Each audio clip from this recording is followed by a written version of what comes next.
إعلان مهم 重要提示 Important announcement. Message important. Важное объявление.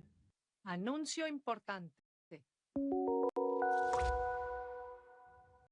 يرجى من المتحدثين الكرام إلقاء بياناتهم بسرعة معقولة لضمان ترجمة فورية وافية وعالية الجودة. 为了帮助口译准确完整传递发言信息，请代表发言时语速不要过快。 Speakers are kindly reminded to deliver their statements at a reasonable pace to ensure complete and quality interpretation. Il est rappelé aux orateurs qu'ils doivent présenter leur déclaration à un rythme raisonnable afin de garantir une interprétation complète et de qualité. Напоминаем ораторам, что для того, чтобы устный перевод был полным и качественным, необходимо выступать в умеренном темпе. Se ruega a los oradores que pronuncien sus declaraciones a un ritmo razonable para garantizar una interpretación íntegra y de calidad.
Excelencias.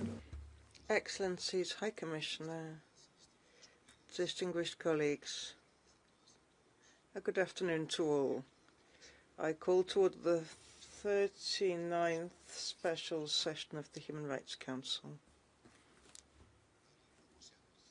As announced in the consultations opened yesterday, on Monday, 19th of January, the President of the Council received a request to hold a special session to address the deteriorating human rights situation in the Islamic Republic of Iran, presented under paragraph 121 of the Annex to Resolution 5.1 of the Council.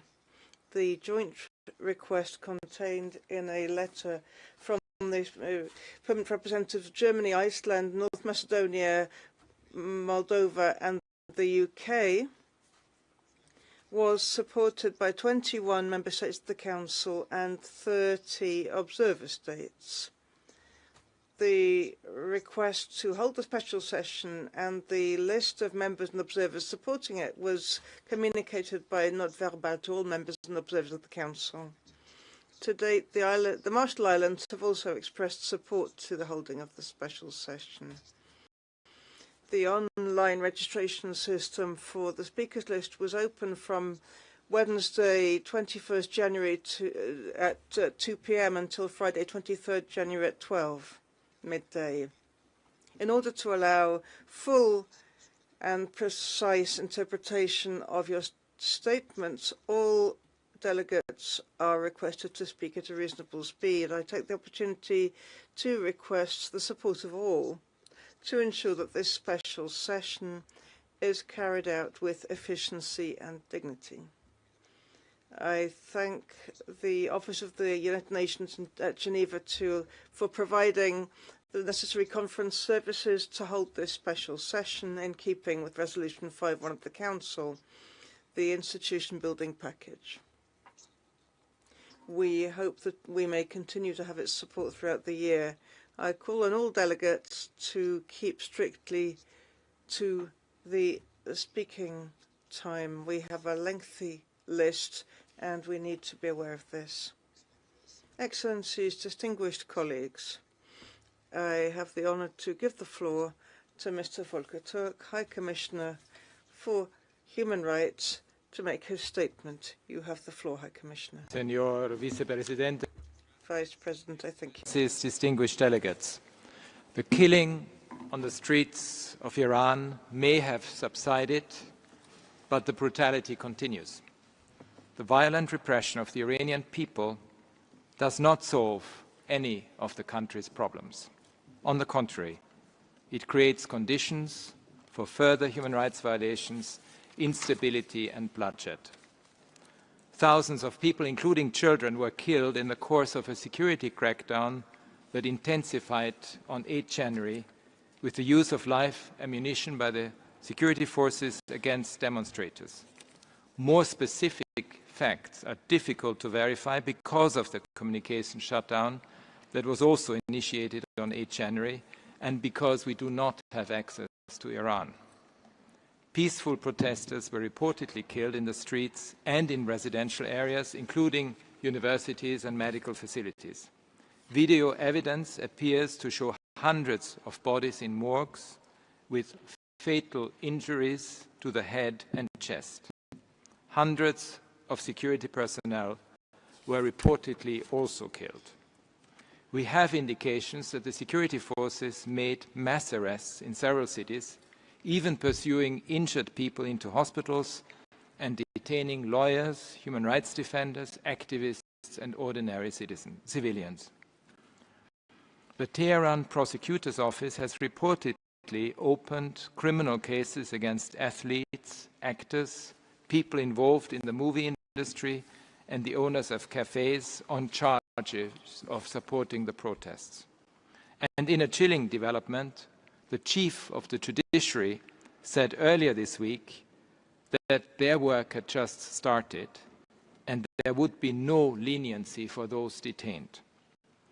Worryingly, Iran remains among the top executioner states in the world. In 2025, at least 1,500 people were reportedly executed, a 50% increase on the previous year. I'm deeply concerned by contradictory statements from the Iranian authorities about whether those detained in connection with the protests may be executed. While the foreign minister said executions were not under consideration, senior judicial officials continued to threaten protesters with charges that carry a mandatory death sentence. The broadcast by state media of nearly 100 forced confessions by those detained and a lack of transparency around proceedings raise grave concerns over the rights to due process and fair trial. Reports indicate that detainees are unable to communicate with their families or legal representatives due to the communications and internet shutdowns. This shutdown, the longest recorded in Iran, has severely restricted access to information and communication. Iranians have been unable to speak to each other or to people outside the country and unable to find out what is happening around them. The Iranian authorities have sought to delegitimize the protesters by labeling them terrorists, enemies of the state, and foreign agents. They accused rioters of infiltrating peaceful protests to attack security officers and public property. None of this would justify the resort to excessive, unnecessary, and disproportionate use of force or reduce the government's obligations to ensure due process and transparent investigations. Distinguished delegates, these protests are the latest in a long line of heartfelt calls by the Iranian people for change. And the crackdown is the latest in a long line of violent repression by the Iranian authorities, most recently in 2022, following the death in custody of Gina Mahsa Amini. This council mandated the fact-finding mission on Iran after that convulsion of violence. The recent protests were sparked by soaring prices against the backdrop of a serious economic crisis compounded by government policies and the impact of foreign sanctions. They then evolved into sustained demands for political, social, and economic reforms. The authorities initially responded with a call for dialogue and announced the doubling of a state subsidy to mitigate rising prices. Tragically, this quickly gave way to the old pattern of killings and arrests, a pattern of subjugation and overwhelming force that can never address people's grievances and frustrations. The only way out of this frightening escalation is through dialogue based on the human rights of all Iranians. The aspirations and ideas, in particular of women, girls, young people, and ethnic and religious minorities, must be allowed to shape Iran's future. We remain available to support any change in direction that fully respects Iran's human rights obligations. Distinguished delegates, I have 7 messages for the top leadership in Iran. They are intended as an appeal to find a solution to the current crisis and as a way forward for the people of Iran. I call on the Iranian authorities to reconsider, to pull back, and to end their brutal repression, including summary trials and disproportionate sentences. I call for the immediate release of all those arbitrarily detained by the Iranian authorities. And I call for a complete moratorium on the death penalty. I urge the government to end the internet and communications shutdown and to stop using this as a systematic practice. I call for accountability. Long-standing impunity for past human rights violations is fueling grievance and tension in Iran. I therefore urge independent investigations into all human rights violations consistent with international standards. And I call on the authorities to initiate reforms that include steps to rebuild trust and repair the social contract. I also urge them to engage with the international human rights ecosystem by cooperating meaningfully with my office, with the Independent International Fact-Finding Mission and the Special Rapporteur. This includes allowing full access to the country. Beyond Iran, I urge the international community to take immediate steps to address the impact of sanctions on the human rights of the Iranian people. Aggressive rhetoric and threats are deeply counterproductive. Accountability for human rights violations cannot be achieved by military force coming from inside or outside Iran. It is imperative to reduce tensions across the region. Human rights are an essential tool to navigate through difficult issues and troubled times, not a weapon to be instrumentalized against anyone. My most fervent wish is for this crisis to become a turning point for change that puts the rights, aspirations, and needs of the Iranian people first. Thank you. Gracias, señor Alto Comisionado. Thank you, High Commissioner. I now wish to give the floor to Sato, Special Rapporteur on the situation of human rights in the Islamic Republic of Iran and on behalf of the Coordination Committee of Special Procedures. You have the floor.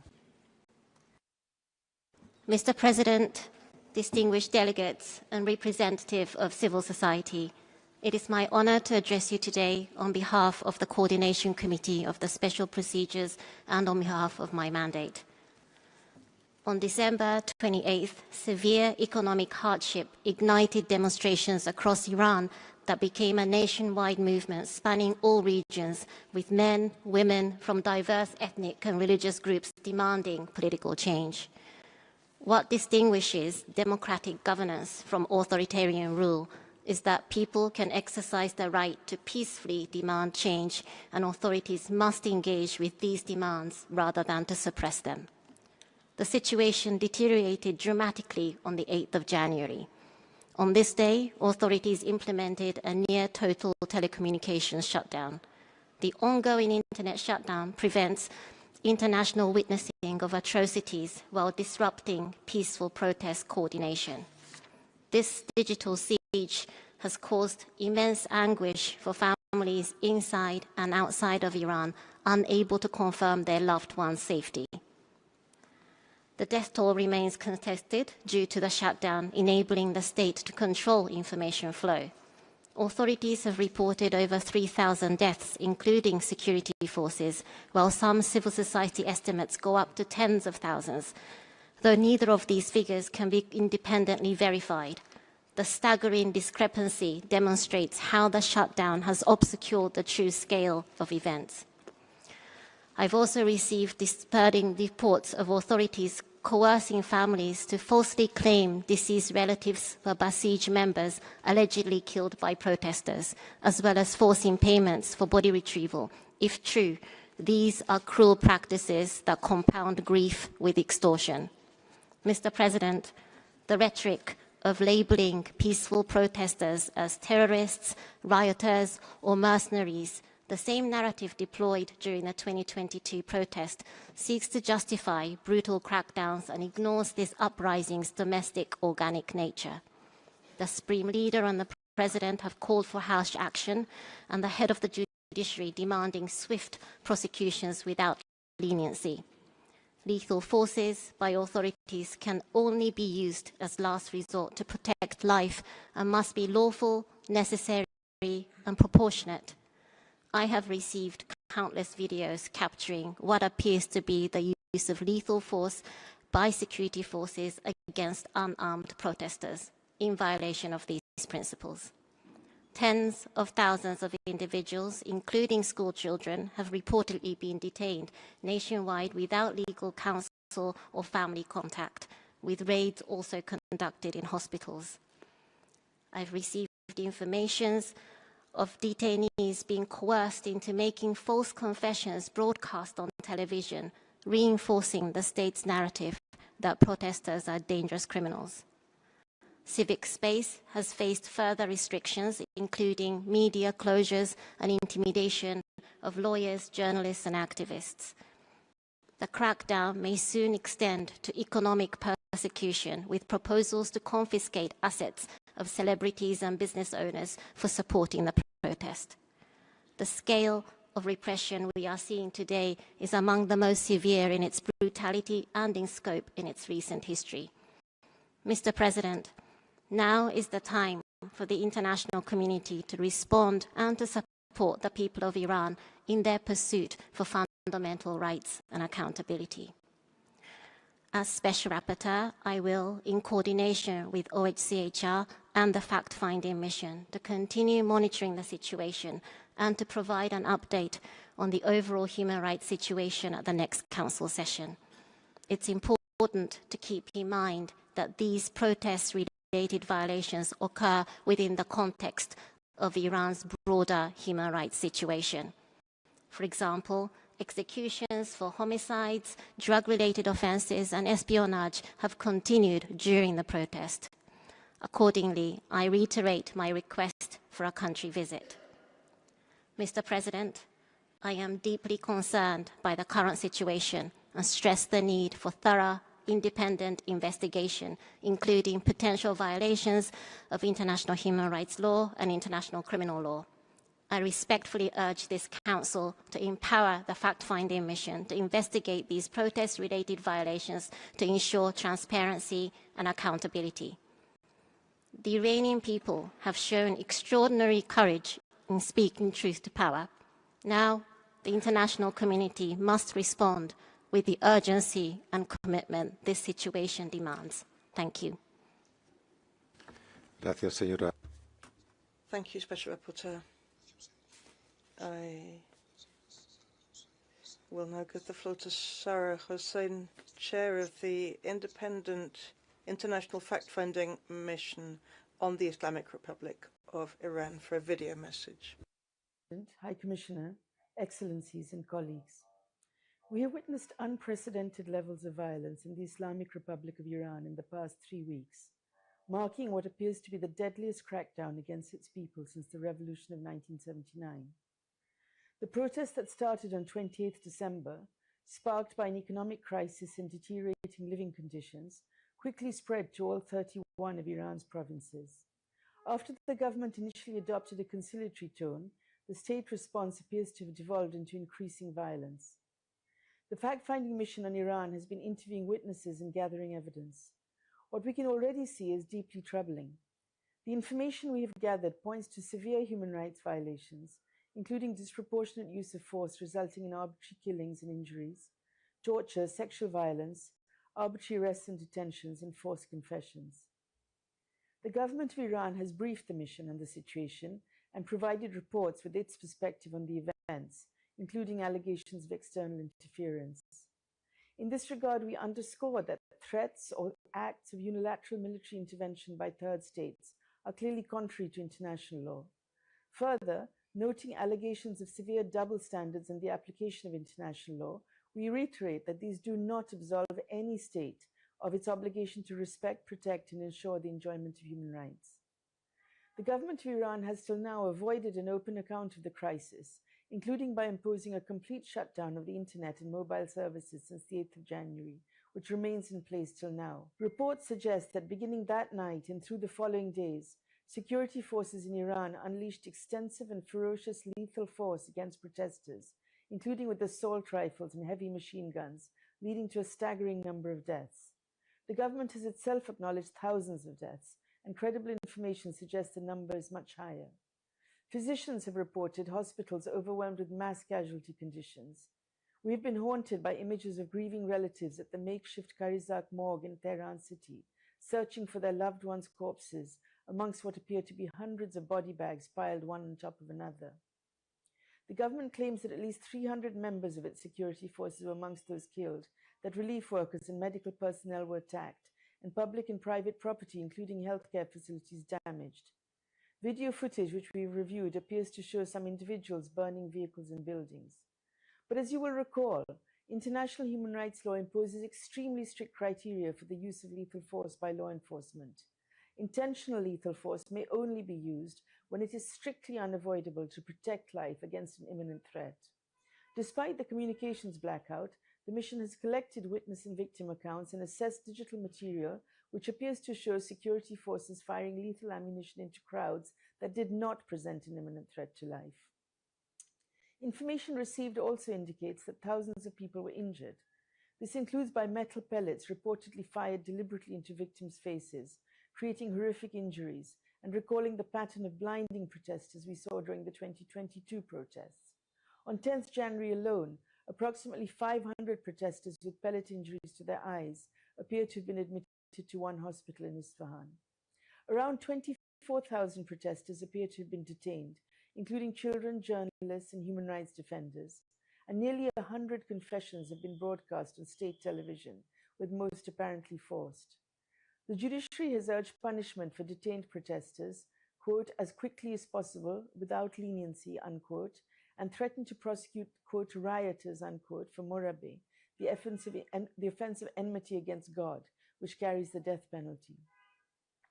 Excellencies, when we view these recent protests alongside established historic patterns of violations identified in relation to the Women Life Freedom protests, it is clear that there is an urgent need to act. The violations we have seen do not appear to be sporadic events, but widespread across the country and imposed in an organized manner. We must gather evidence and establish whether human rights violations and crimes under international law have occurred. Perpetrators and the state structures enabling the violence we have seen must be identified and held to account, and victims must receive urgent assistance and protection.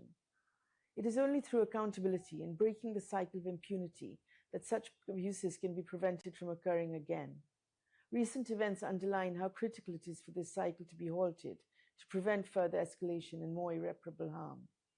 International law demands that we take action to end the violations, protect those at risk, and forge a real path to truth, justice, and accountability for women, men, and children in Iran. I thank you. Thank you for your statement. I will now call on Mr. Payam Akavan, Professor at the University of Toronto. You have the floor, sir. Mr. President, High Commissioner, distinguished delegates, the people of Iran are living through a nightmare. Allow me to share the story of a family who spent 3 days searching for their son. He had left home to protest in the streets of Tehran, but never returned. In distress, his parents first searched the hospitals where many of the wounded have been abducted and killed. Having failed to find him, they went next to the notorious morgue in Kahrizak. They searched among countless bodies in black plastic bags, mutilated by bullet wounds, unceremoniously dumped on the floor like piles of garbage. Grieving families wanting to retrieve the bodies are told to pay exorbitant sums of money for the bullets used to kill their loved ones. Yet others are forced to sign confessions blaming imaginary terrorists for the murder of their children. Hope and horror were intertwined as the parents opened the black bags one by one. Their search was not in vain. They found their son still alive. He had miraculously survived severe bullet wounds, lying motionless inside the body bag for 3 days, pretending to be dead to avoid execution by a finishing shot to the head. Just imagine the relief that mother and father must have felt. But for most, there is no such miracle. The search ends in devastating grief. These are the scenes from hell confronting countless Iranians today. Mr. President, even against the blood-stained record of the Islamic Republic, extensively documented by the UN, the savagery of the past days is unprecedented. The authorities initially claimed that 5,000 had been killed, but reduced the figure to 3,000 2 days ago. This is a gross underestimate. 5 days ago, a report by medical doctors inside Iran put the number at 16,500 killed and 330,000 injured. The number increases each day because the killings haven't stopped. We may not know the exact number because of the internet blackout, but by any plausible estimate, this is the worst mass murder in the contemporary history of Iran. Our beautiful country has become a cemetery in which the hopes of our youth are buried. I began my career as a UN human rights officer here in Geneva in 1993 during the war in the former Yugoslavia. I went on to serve as a prosecutor at the International Criminal Tribunal in The Hague. I helped draft the indictment for the Srebrenica genocide, in which some 8,000 Bosnian Muslims were massacred during July of 1995. By comparison, at least twice that number has been killed in Iran in half the time. This is an extermination. And unlike Bosnia, there is no war between military forces. There is only a war by the Islamic Republic against unarmed youth crying for a better future. Mr. President, the Iranian people look to this council for justice. It is imperative to ensure that the international independent fact-finding mission has sufficient resources for its investigative function, to preserve and collate the massive amounts of evidence to facilitate accountability. The Islamic Republic, of course, is not a party to the Rome Statute of the International Criminal Court. The Security Council should be asked to make a Chapter 7 referral, even if it is unlikely to do so because of its cynical politics. We persist, however, in the hope that one day, in the not-too-distant future, in a democratic Iran, those most responsible for these crimes against humanity will be prosecuted before an independent and impartial special court. We have no doubt that Iran, too, will have its Nuremberg moment. Mr. President, distinguished delegates, attempts to portray these protests among millions as a foreign conspiracy is an insult to the memory of those who have sacrificed their lives for freedom. The Iranian people are heir to a rich and ancient civilization. Theirs is the heritage of Cyrus the Great, the author of the first human rights declaration from 2,500 years ago, and the cuneiform alphabet of the clay cylinder that is today housed in the British Museum.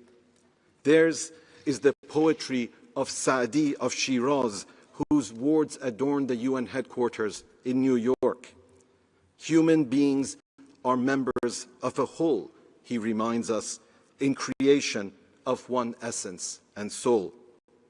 Our collective pain and suffering has brought us ever closer together in a profound shared humanity. It has only increased our determination to put an end to this nightmare.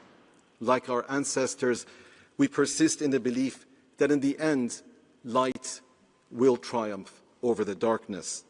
The day will come when we will dance in the streets and celebrate our freedom.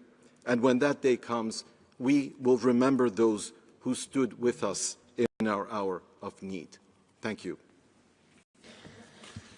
Le agradezco esta declaración. Thank you for your statement. In keeping with practice, we shall now hear the concerned country. I recognize the representative of the Islamic Republic of Iran. You have 5 minutes. Bismillah ar-Rahman ar-Rahim. Mr. Vice President, distinguished members of the Council, ladies and gentlemen, the Islamic Republic of Iran addresses this special session with utmost clarity and resolve. We are here to state facts and to defend our people. The sponsors of this session and its outcome have never genuinely cared for the human rights of Iranians. Otherwise, they would have not imposed inhuman sanctions violating the basic rights of every Iranian. Nor would they have supported Israel's war of aggression that killed and injured over 5,000 Iranians, dismissively referred to as their dirty job. The presence of an individual on this panel who is funded by the U.S. Department of State and who has no affinity or alignment whatsoever with the Iranian people is in itself a telling indication of the bitter reality that this meeting serves merely as a pressure tool against Iran. Mr. Vice President, as the protest started on 28 December 2025, Iran fully recognized the right of people for peaceful protest and conducted negotiation channels with protesters. However, during the second phase, from 8 to 10 January, events were deliberately transformed into organized violence, including terrorist attacks, destruction of property, and armed actions against civilians and law enforcement. The government of Iran officially announced verified figures regarding the recent unrest. A total of 3,117 lives were lost, of which 2,427 were killed as a direct result of terrorist operations. These figures are the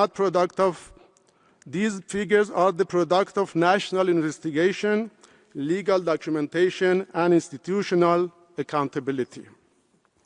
Unlike those who selectively mourn victims for political convenience, Iran neither hides its dead nor outsources grief.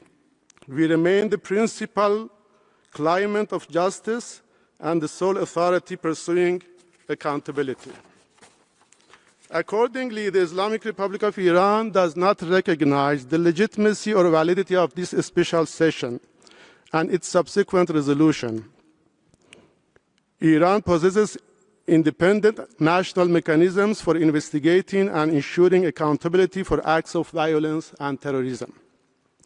Yesterday, the President Pezeshkian announced publicly that he has assigned various groups to carefully examine the causes and contributing factors of these incidents so that the root causes of violence can be identified and eliminated. He reiterated that protest is a natural right of citizens, and the government considers itself obliged to listen to the voice of the people. The legal status of all detainees will be reviewed strictly in accordance with due process. Those found guilty of offenses related to the riots will face full legal accountability, with proceedings conducted in respect of internationally recognized standards and safeguards, guaranteeing fairness, impartiality, and transparency. Mr. Vice President, dear colleagues, Iranian nation with a civilization spanning 2,500 years has never accepted domination or colonial rule. History has proven repeatedly that Iran neither submits to foreign pressure nor tolerates covert aggression disguised as concern. The Iranian nation has endured wars, sanctions, terrorism, and relentless pressure, yet it stands united. This resilience is not accidental. It is the product of history, identity, the collective memory. Nations rooted in civilization do not collapse under noise, nor do they bend before hypocrisy. It is deeply ironic that states whose historical records are stained with war crimes, genocide, ethnic cleansing, and systemic violence, even against their own population, now attempt to lecture Iran on social governance and human rights. Such posturing devices deceives no one, particularly at the time when their complicity in ongoing atrocities and genocide is evident and documented. I thank you all. Thank you for your statement. And we can now begin with the list of speakers. Allow me to remind you of the time limit of 2 minutes 30 seconds for council members and 1 minute 30 seconds for observers, state observers and other observers. In 15 minutes, the list of speakers will close. I will have to interrupt you and apologize in advance. We can now start with the list of speakers for council members, and I give the floor to the distinguished representative of Iceland on behalf of a group of 5 countries. Ms. Bogerud Katin Ustgotu, Minister of Foreign Affairs of Iceland, has the floor. Thank you, Mr. Vice President. This statement is on behalf of North Macedonia, Moldova, the United Kingdom, Germany, and my country, Iceland. Once again, the people of Iran have taken to the streets to demand a better life for themselves and their loved ones. In doing so, they are exercising their rights to freedom of expression and freedom of peaceful assembly and of association, and nothing more. We must, once again, the Iranian authorities have responded in a brutal and in a violent way, leaving thousands dead and many more injured and arbitrarily arrested. It is the obligations of states to uphold the human rights of their citizens, but when a government itself becomes the perpetrators of violations, it is our collective responsibility to act. This Council and the world cannot look away. Violence against peaceful protesters and mass killings must stop. The fact-finding mission is the only independent mechanism collecting and preserving evidence to ensure accountability. With the people of Iran being increasingly cut off from the outside world through internet and communication closures, this task is even more urgent. We must stand firmly with the people of Iran. So I therefore urge all the Council members to support the adoption of today's resolution. We owe it to the brave people of Iran, peacefully demanding dignity, justice and freedom. I thank you. Muchas gracias, señora ministra. Thank you very much, Madam Minister. I now give the floor to Estonia. who will be submitting a video statement on behalf of a group of countries. President, I have the honor to speak on behalf of the Nordic Baltic states. We express our solidarity with the people of Iran in their calls for promotion and protection of their human rights. We strongly condemn the human rights violations committed by the Iranian authorities since 28 December, including killings of protesters, use of violence, repression, arbitrary detention, and use of intimidation tactics. The shutdown of internet has provided cover for a crackdown on peaceful demonstrations. It limits documentation of human rights violations and disrupts emergency and life-saving services.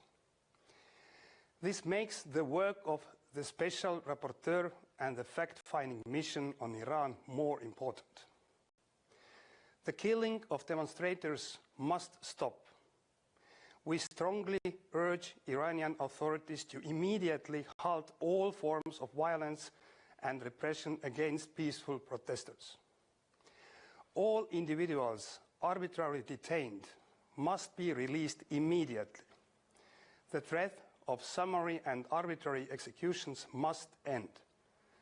We call on Iranians to fully uphold the right to freedom of expression and right to information, including by restoring full access to the internet and communication services for all. All human rights violations must be investigated in the line with international human rights law, and those responsible held to account. We also support the adoption of the draft resolution and the renewal of the mandates there. Thank you. Thank you very much for that statement. I now give the floor to the representative of the EU on behalf of a group of countries. High Commissioner, I have the honor to speak on behalf of the European Union. North Macedonia, Montenegro, Albania, Ukraine, Republic of Moldova, Bosnia and Herzegovina and Liechtenstein align themselves with this statement. The European Union stands in solidarity with the Iranian people who have voiced their legitimate aspirations for a better life, freedom and dignity. We strongly condemn the brutal repression of peaceful protests across Iran, which resulted in the deaths of thousands of civilians. We also condemn the reported widespread arbitrary arrests and detentions. Such gross violations and abuses must immediately stop. The European Union urges Iranian authorities to fully adhere to Iran's international obligations and fully uphold international law. All individuals arbitrarily detained must be released immediately. The EU strongly condemns any use of the death penalty to suppress internal dissent. The nationwide communications blackout is unacceptable. We urge Iranian authorities to restore all communications. There must be accountability for the dire events of the past weeks, and justice must be done for all those who were killed, injured, or detained only for exercising their human rights and for voicing legitimate demands. The EU fully supports the renewal of the mandates of the fact-finding mission and of the Special Rapporteur. It is paramount to end the cycle of systemic impunity for gross human rights violations carried out by state officials. The EU and its member states are exploring various tools to respond to the situation and support the Iranian people. The EU has taken targeted, restrictive measures against individuals and entities responsible for serious human rights violations in Iran. We will take further measures to target those responsible for the ongoing human rights violations and the repressions. We extend our full support to civil society and human rights defenders who are playing a crucial role. Thank you, Mr. Vice President. Gracias. Thank you. I now give the floor to the representative of North Macedonia. Thank you, Mr. Vice President. North Macedonia aligns itself with the statement of Iceland on behalf of the core group and the statement of the European Union delivered just a moment ago. In our national capacity, we thank the High Commissioner for Human Rights for his statement and assessment of the overall human rights situation in Iran. We reiterate our appreciation for the work of the Special Rapporteur on the human rights situation in the Islamic Republic of Iran and the fact-finding mechanism, and we support the continuation of their mandates. Furthermore, we express grave concern over the continued deterioration of human rights in Iran in the context of recent nationwide protests.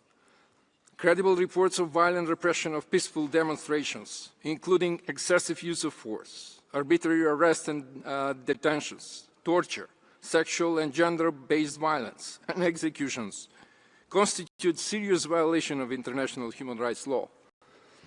We are particularly alarmed by reports of unlawful killings of protesters, including children, and by the targeting of women and girls for exercising their fundamental rights and freedoms, intimidation of victims' families, enforced disappearances, and the silencing of civil society, journalists, and human rights defenders further aggravate the situation. For we strongly condemn prolonged internet shutdowns and communication restrictions that undermine freedom of expression and access to information. We call on the Iranian authorities to immediately cease violence against peaceful protesters and arbitrary detention and executions, restore full internet access, and respect the right of freedom of expression, association, and peaceful assembly. Also, ensuring accountability remains essential to prevent further violations and impunity. For those reasons, North Macedonia calls upon all members of the Human Rights Council to lend their valuable support for the draft resolution tabled at this session. Thank you, Mr. Vice President. Gracias. Thank you. I give the floor to the distinguished representative of Slovenia. Thank you, Mr. Vice President. Slovenia aligns itself with the EU statement. We are closely following developments in Iran, in particular on the recent violent suppression of protests and disproportionate use of force against peaceful protesters across the country. Slovenia expresses deep concern at the violence by Iranian security forces against protesters across Iran and credible reports of mass killings and arbitrary arrests, intimidation by security forces, and detentions. Slovenia condemns the use of force and intimidation of individuals exercising their rights to peaceful assembly and freedom of expression, and stresses that such practices are unacceptable.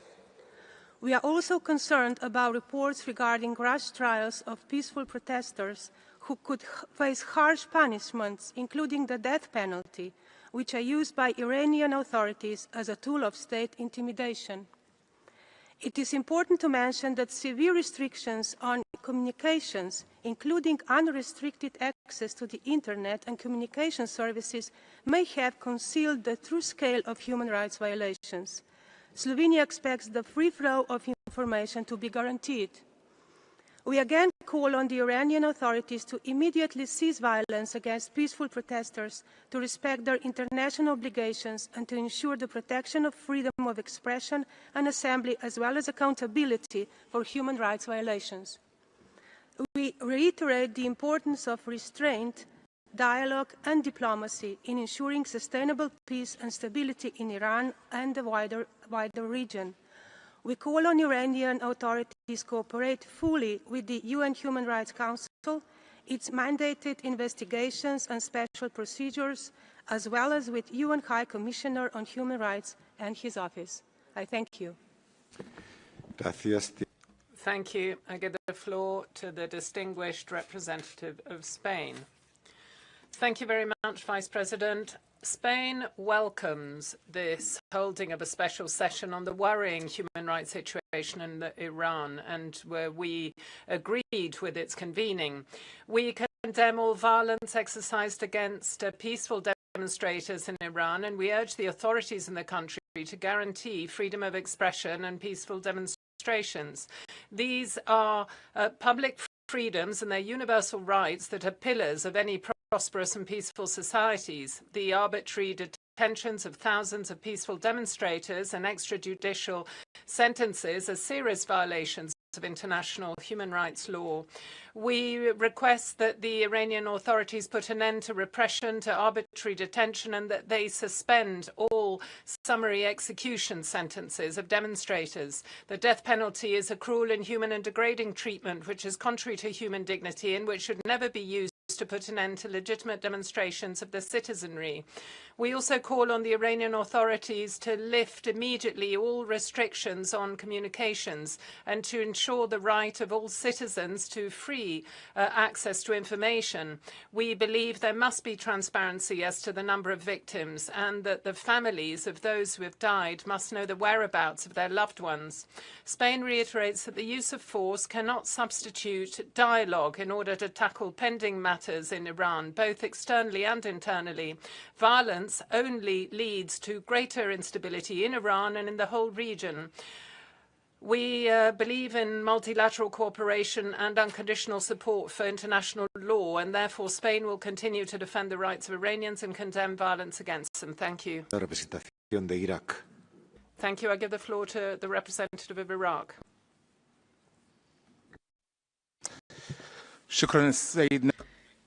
Thank you, Mr. Vice President.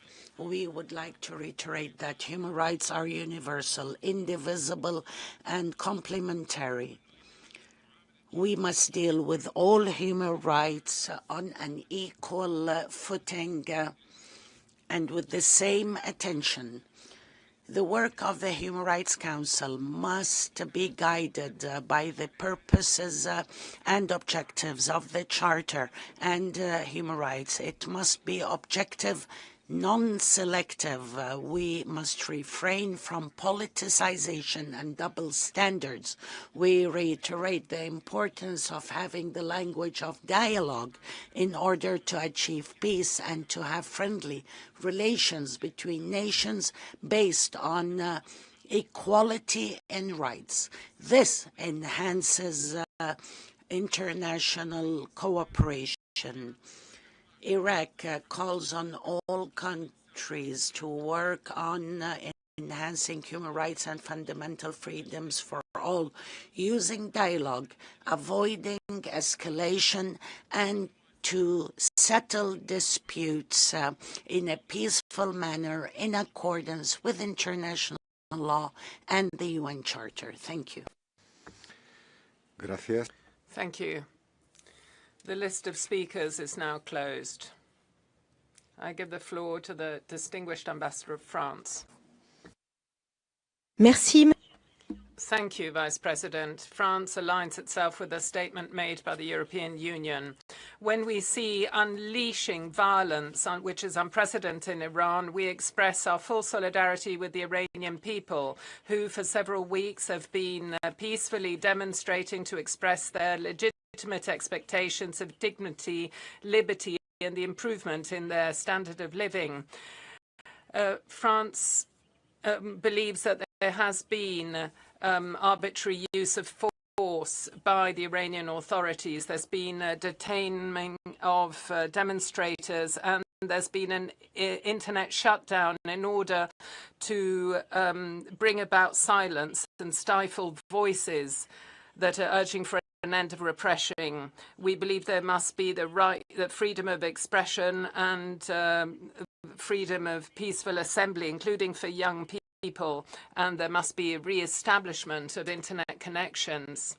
We stand alongside the Iranian people and we ask that light be shone on this brutal repression and that justice be delivered for thousands of victims. We call for the immediate liberation of everyone arbitrarily detained. We condemn the use of torture and summary executions, and we believe there must never be use of the death penalty in any circumstance. We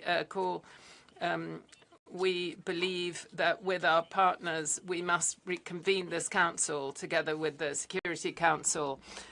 We must mobilize in order to document and find evidence of human rights violations and international crimes committed by the Iranian authorities since the 28th of December 25.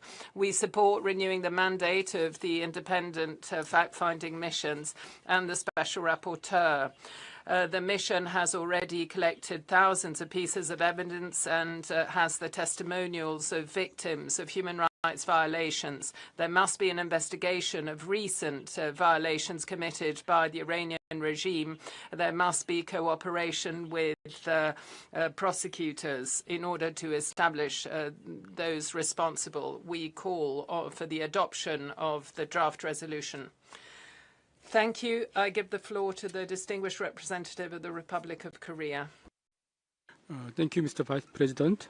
With regard to the continued reports of significant loss of life and injuries amongst the protesters in Iran, the Republic of Korea has been closely monitoring the growing instability within the region with concern. It is unquestionable that all individuals are entitled to the full and equal enjoyment of all aspects of human rights, including the right to freedom of peaceful assembly and freedom of expression. In light of this, the alleged human rights violations in Iran are of particular concern, including the alarming numbers of civilian casualties, detention of protesters, including children, and ongoing internet shutdown. Against this backdrop, my delegation emphasized that any use of force, particularly lethal force, against peaceful protesters is unacceptable. It is imperative that the grievances of Iran's people be taken seriously, the underlying concerns facing them be properly addressed, and accountability for all alleged human rights violations be ensured. In this regard, while recalling the state's primary responsibility to respect its international human rights obligations, the Republic of Korea notes the importance of engagement with United Nations human rights mechanisms, which can support the implementation of those obligations. My delegation hopes for a peaceful resolution of the current situation in Iran and looks forward to tangible progress in enhancing the human rights situation through constructive cooperation between Iran and the international human rights mechanisms. I thank you. Gracias. Thank you. I give the floor to the distinguished representative of Switzerland. Monsieur le Vice-Président. Vice President. Switzerland welcomes holding this special session on the alarming human rights situation in the Islamic Republic of Iran in the context of demonstrations which began on the 28th of December last year. Switzerland is deeply concerned by credible information indicating that there's been excessive use of force by security forces, including the use of lethal force. We're also concerned at reports saying that there are arbitrary executions as well as thousands of arrests and arbitrary detentions, including of children. We also note the severe restrictions to freedom of association, assembly and expression worsened by the internet shutdown and communication services, which blocks access to information and essential services. These developments are in flagrant contradiction with the international obligations of Iran, notably the ICCPR, and particularly the primordial respect of the right to life. Any restriction to freedom of expression and freedom of association and peaceful assembly must be provided for in law. They must be necessary and proportional. Switzerland urges the Iranian authority to immediately put an end to violence, mass arrests and internet shutdowns, and to abstain from imposing the death penalty, including in connection with the demonstrations, and to take specific measures for de-escalation. This includes holding rapid, independent, impartial investigations, the establishment of responsibilities, and full cooperation with UN human rights mechanisms. This is why we support draft resolution S39L1 as submitted for adoption in this special session. Pursuant to its tradition and its mandate, Switzerland will continue to work for dialogue, respect of international law, and protection of human dignity. Thank you. Thank you. I give the floor to the distinguished representative of Egypt. Mr. Vice President, Egypt is closely monitoring the developments in Iran and reaffirms the HRC's important role in supporting and promoting human rights around the world in a balanced and fair manner based on neutrality, objectivity and non-politicization, thus ensuring the HRC's continued delivery of its mandate efficiently and effectively and regaining the spirit of consensus within it. Egypt reaffirms that the right to peaceful assembly is guaranteed to all based on the determinants and standards stipulated in the ICCPR, and the ultimate responsibility lies with states in promoting human rights and protecting them.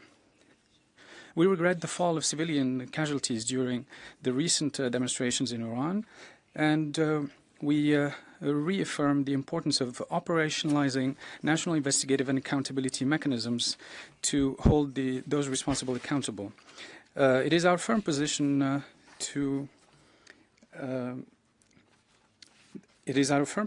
the creation of HRC mechanisms or expansion of existing mandates must be based on the consent of the country concerned, which strengthens cooperation and dialogue and conduces to providing technical assistance and capacity building to support the countries in fulfilling their obligations in promoting and protecting human rights and responding to their people's aspirations.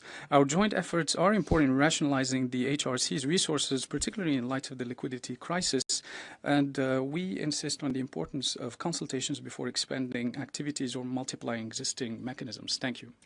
Gracias. Tiene la palabra. Thank you. I give the floor to the distinguished representative of Japan. Thank you, Mr. Vice President.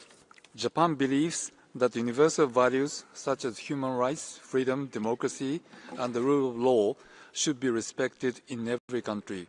Based on this belief, we supported the holding of this special session.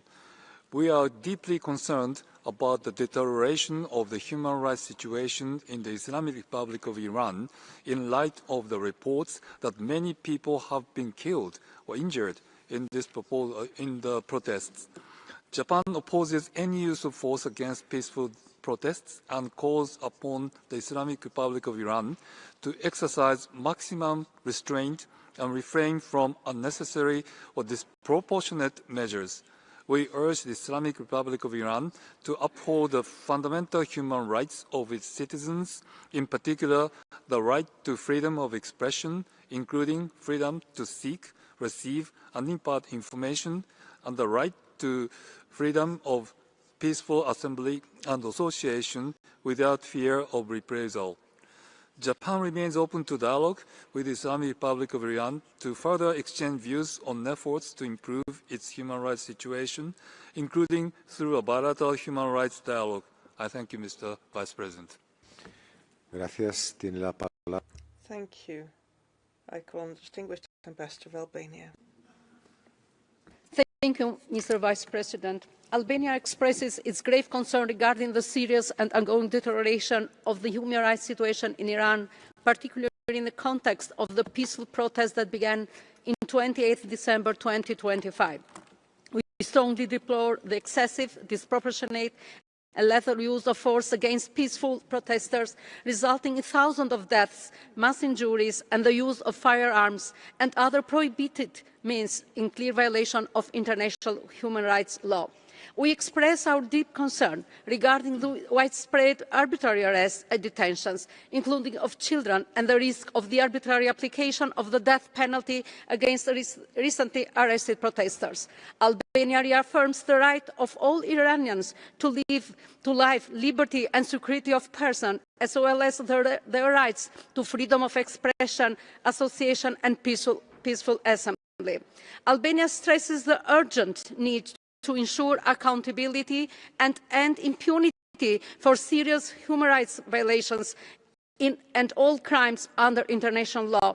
We strongly support the extension of mandate of the independent international fact-finding mission on Iran, as well as the extension of the mandate of the Special Rapporteur on the situation of human rights in Iran.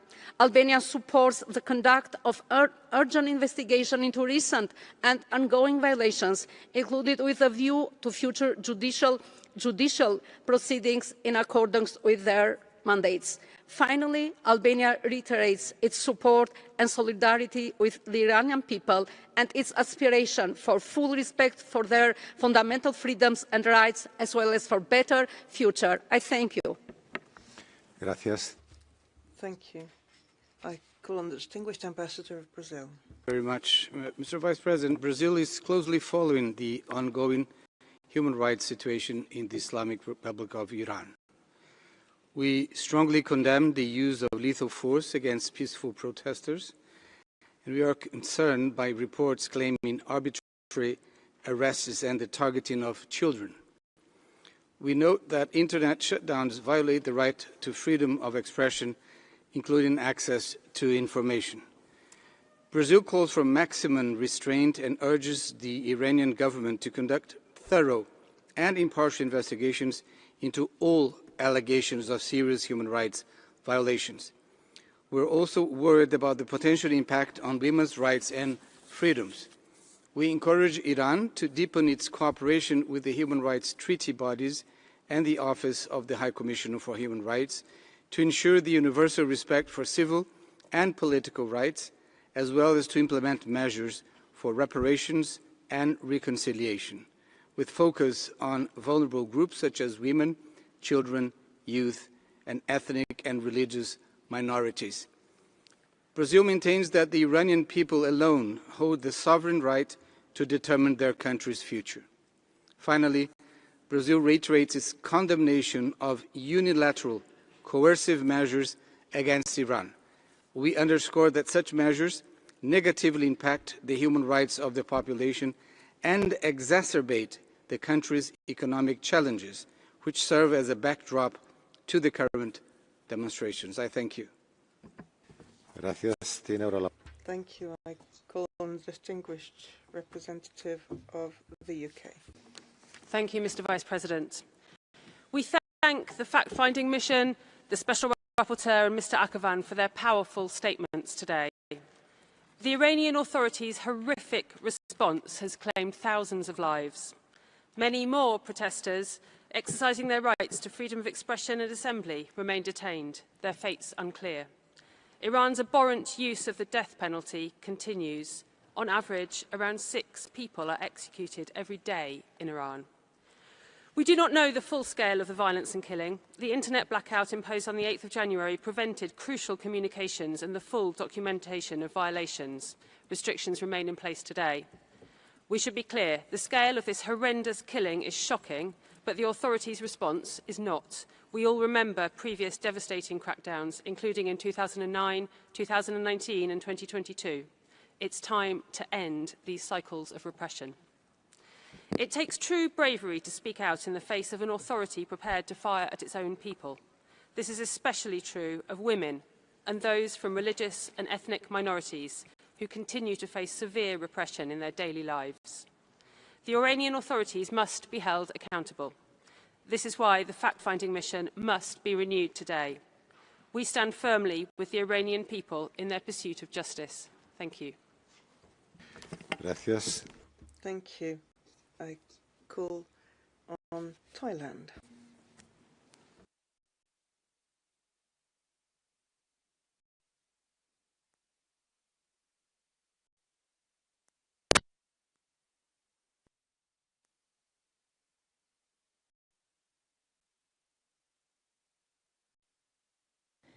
Thailand has been closely following the developments in the Islamic Republic of Iran and is deeply concerned over this situation.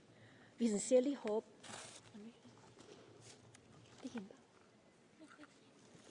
I'm sorry, can you hear me? Okay.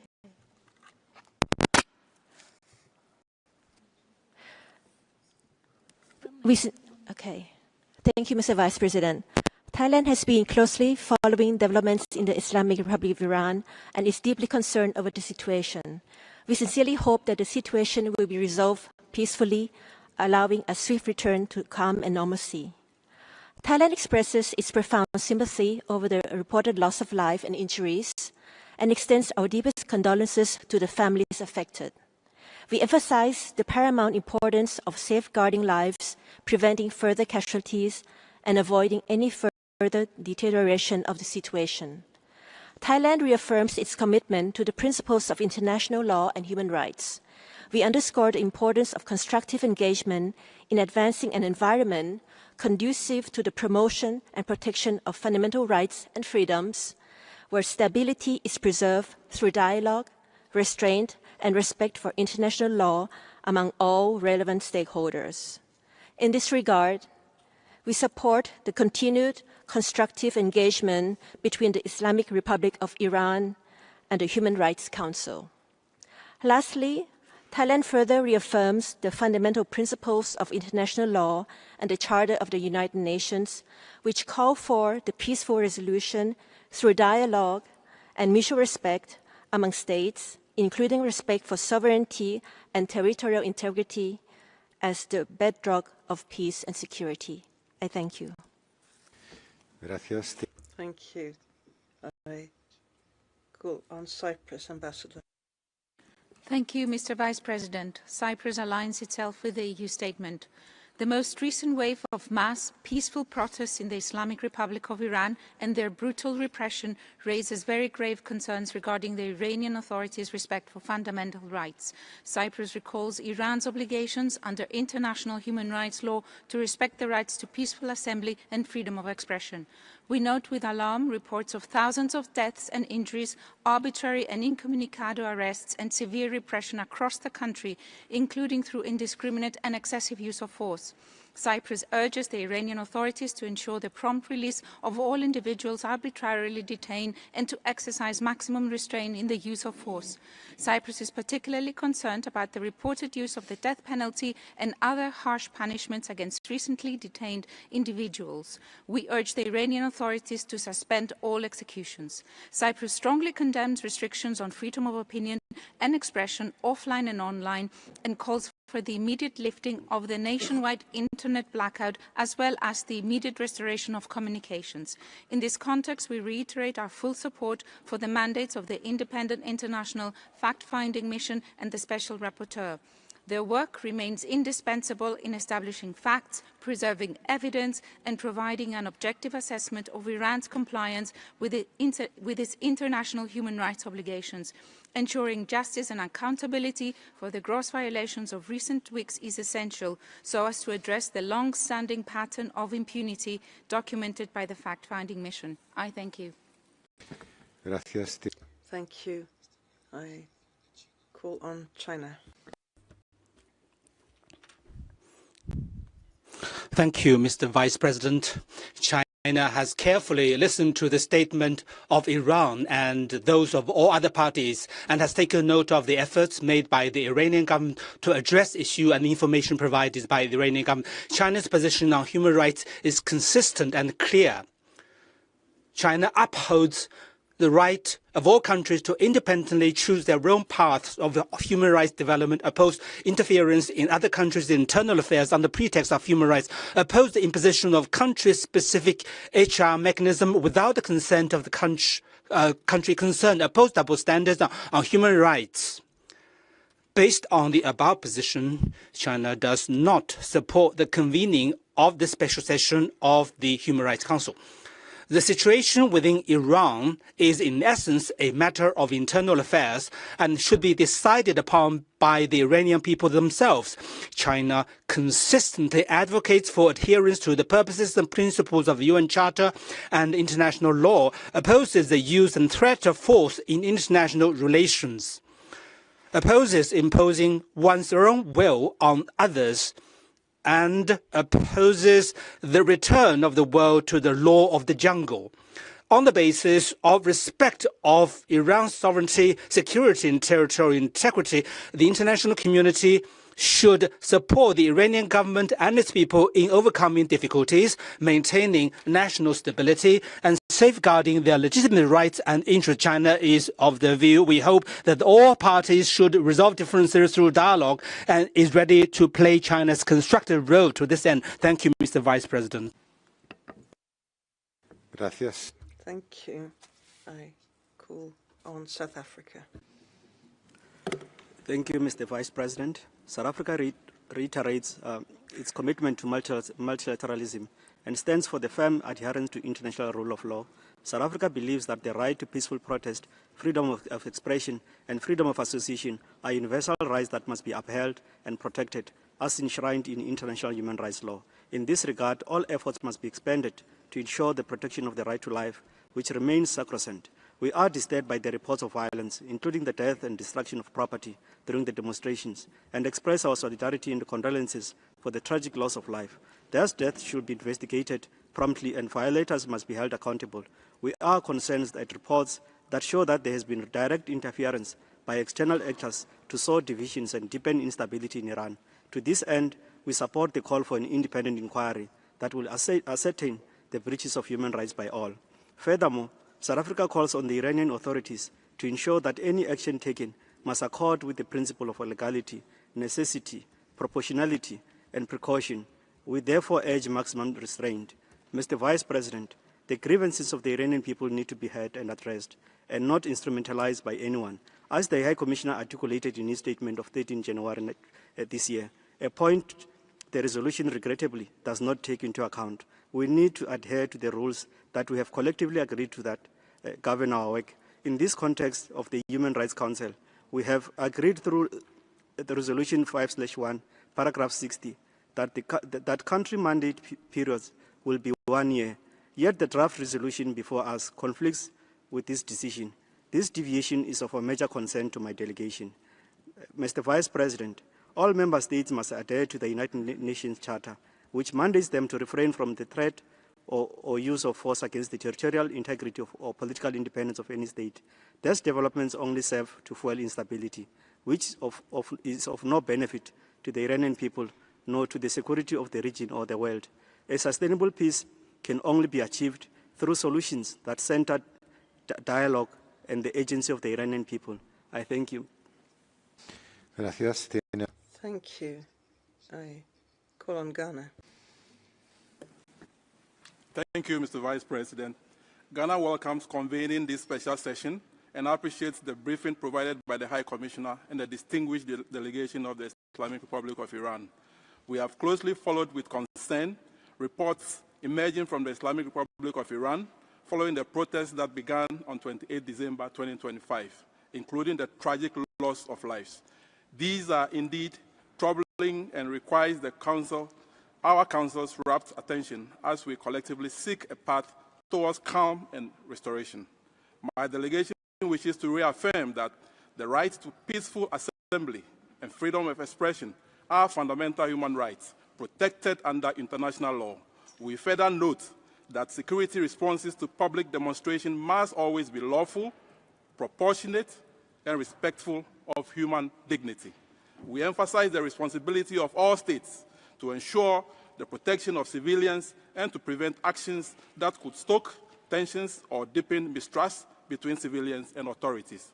We also underscore the importance of dialogue and engagement as the most sustainable path to addressing grievances. We encourage the authorities of the Islamic Republic of Iran to pursue transparent national processes, including independent investigations where appropriate, and to cooperate constructively with relevant international human rights mechanisms. Mr. Vice President, my delegation finally urges the Council to approach this situation in the Islamic Republic of Iran with fairness, objectivity, and consistency. Our collective goal should be the protection of human rights and not the deepening of divisions. In conclusion, Ghana stands ready to support efforts that promote de-escalation, accountability, and constructive engagement in line with the purposes and principles of the United Nations Charter. Thank you, Mr. Vice President. Gracias. Thank you. I call on Pakistan. President, Pakistan will always be a friend to Iran and Iranian people everywhere. Iran was the first country to recognize Pakistan's independence. Regardless of domestic or regional developments, the two peoples have always enjoyed strong bonds of friendship rooted in shared culture, history, and faith. Recent developments in Iran were therefore of great concern to Pakistan. All life is sacred. The deaths of first responders, medical staff, policemen, protesters, and bystanders are tragic and deeply regrettable. Rioting, arson, and attacks on government offices, places of worship, and elsewhere are very unsettling. International human rights law recognizes public safety and order as essential for the enjoyment of human rights. Pakistan welcomes the cessation of violence and the gradual return to normalcy in Iran. We also note Iran's commitment to uphold the due process of law. The protests cannot be separated from the context of the tragic loss of life and destruction that the people of Iran suffered as the result of a regional aggressor's unlawful military strikes last June. Maintaining peace and stability remains the best safeguard for the human rights of the people in Iran and across the region. This debate can also not overlook the adverse human rights impact of unilateral sanctions as aggravating factors underlying the protests. The High Commissioner and Special Procedures have repeatedly warned that these measures affect the dignity and rights of all Iranians. They also constrain the Iranian government's ability to uphold all human rights. Mr. Vice President, the Council must consider what the special session is expected to achieve. Sanctions, military actions, and interference have only caused suffering in Iran. The value of imposed mandates without the consent of Iran remains dubious. The situation of human rights is improved only with time-tested instruments of dialogue and cooperation. Geopolitical considerations must never outweigh the imperative for diplomacy and engagement. We invite the sponsors of this session to reflect. Confrontation only reduces space for genuine dialogue. It exposes the Council's universal mandate to charges of selectivity, and it does a disservice to the human rights of the people in Iran. Thank you. Gracias. Thank you. I call on Colombia. Gracias, señor. Thank you, Vice President. It's since 1928 where workers in our country were killed by the army during a strike related to a fruit country. This was known as the Banana Massacre, and it is a grave shame in our recent history. We looked also to the events of 2021. These episodes had a serious impact on human rights, with a loss of life, injuries, restrictions on freedom of expression and assembly, enforced disappearances, arbitrary disappearances. Following this painful episode, Colombia recognized peaceful coexistence as crucial for democracy and citizens' participation. It took us many years to achieve that, but it's better late than never. States must protect peaceful protest and make it possible, not suppress it. The use of force, we learned, cannot be the response to social movements calling for fundamental rights. Our suffering taught us that the use of force in international relations is only harmful to human rights. From our own experience, with humility and respect, we urge the authorities of the Islamic Republic of Iran to cooperate with the universal human rights system and allow the necessary support to be provided so that the population may live in peace, including students, young people, women, so that they may be heard and their rights respected. We also urge it to stop the repression of peaceful demonstrations, free the people arbitrarily detained, and investigate effectively the human rights violations that have taken place in the context of the protests. Thank you. Gracias. Thank you. I call on the Ambassador of Cuba. Señor Vicepresidente. Vice President, in recent weeks, many countries, the High Commissioner and mandate holders have pointed to serious violations of the UN Charter, international law, and human rights committed by the government of the USA with its brutal military aggression against Venezuela. However, the response of this Council has been absolute silence. There has been no special session called to consider these grave events. Only a few voices have spoken in this room to call for accountability,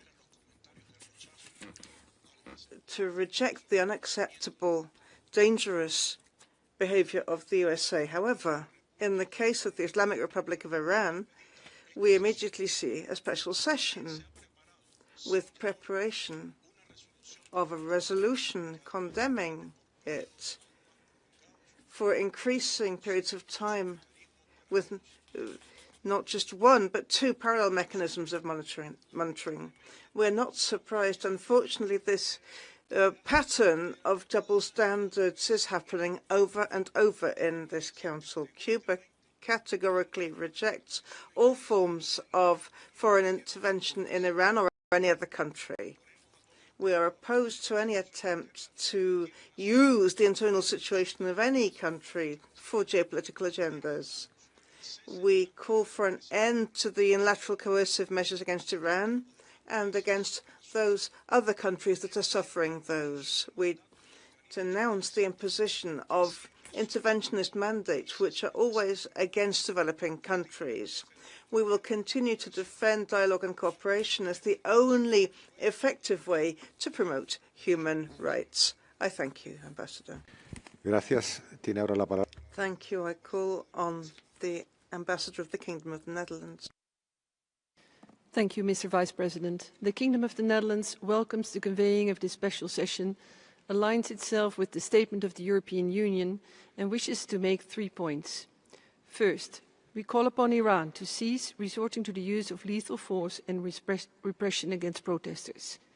Second, we urge Iran to ensure due process, to release all those who have been arbitrarily detained, and to refrain from applying the death penalty, particularly in light of the record number of executions carried out in 2025. Third, we call on Iran to uphold the human rights obligations, such as the freedom of expression, association and peaceful assembly, and to ensure the free flow of information, including full and unrestricted access to the Internet. Mr. Vice President, in light of these concerns, the Kingdom of the Netherlands supports the renewal of the mandates of the fact-finding mission and the Special Rapporteur on Iran, as well as the call for an urgent and independent investigation into recent developments. These steps are essential to ensure accountability for the human rights violations committed in the past weeks and to deliver justice for those who were killed, injured or arbitrarily detained solely for exercising their fundamental rights and expressing legitimate demands. We urge the Islamic Republic of Iran to fully cooperate with both the Special Rapporteur and the fact-finding mission. I thank you. Gracias. Thank you. I call on the distinguished delegation of Angola.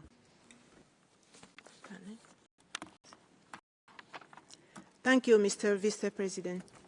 The government of the Republic of Angola reaffirms its strong commitment to promoting and protecting human rights and fundamental freedoms in accordance with the Charter of the United Nations and relevant international human rights instruments.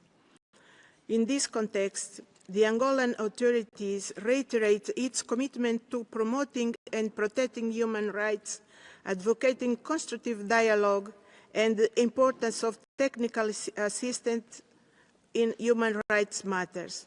We also reaffirm our rejection of politicization of human rights and the selectivity of special mechanisms, while emphasizing the need for international cooperation on human rights and respect for the sovereignty of states in line with the various United Nations instruments in this subject. We strongly believe that dialogue, inclusivity and genuine engagement among all stakeholders are the most effective means of preventing polarization and promoting sustainable long-term solutions. The Angolan delegation remains committed to constructive dialogue within the Human Rights Council to strengthen the credibility, objectivity and the universality of the international human rights system. Thank you, Mr. Vice President. Gracias. Tiene la palabra. Thank you. I call on Ethiopia. Thank you, Mr. Vice President. Ethiopia reiterates its long-standing commitment to the promotion and the protection of human rights through constructive dialogue, cooperation and mutual respect among member states. We firmly believe that the advancement of human rights is best achieved in an environment free from politicization, selectivity and double standards. With regard to the situation in the Islamic Republic of Iran, Ethiopia underscores the fundamental principle that the primary responsibility for the protection and promotion of human rights rests with governments themselves in accordance with their constitutional, legal, and institutional frameworks and the will of their people.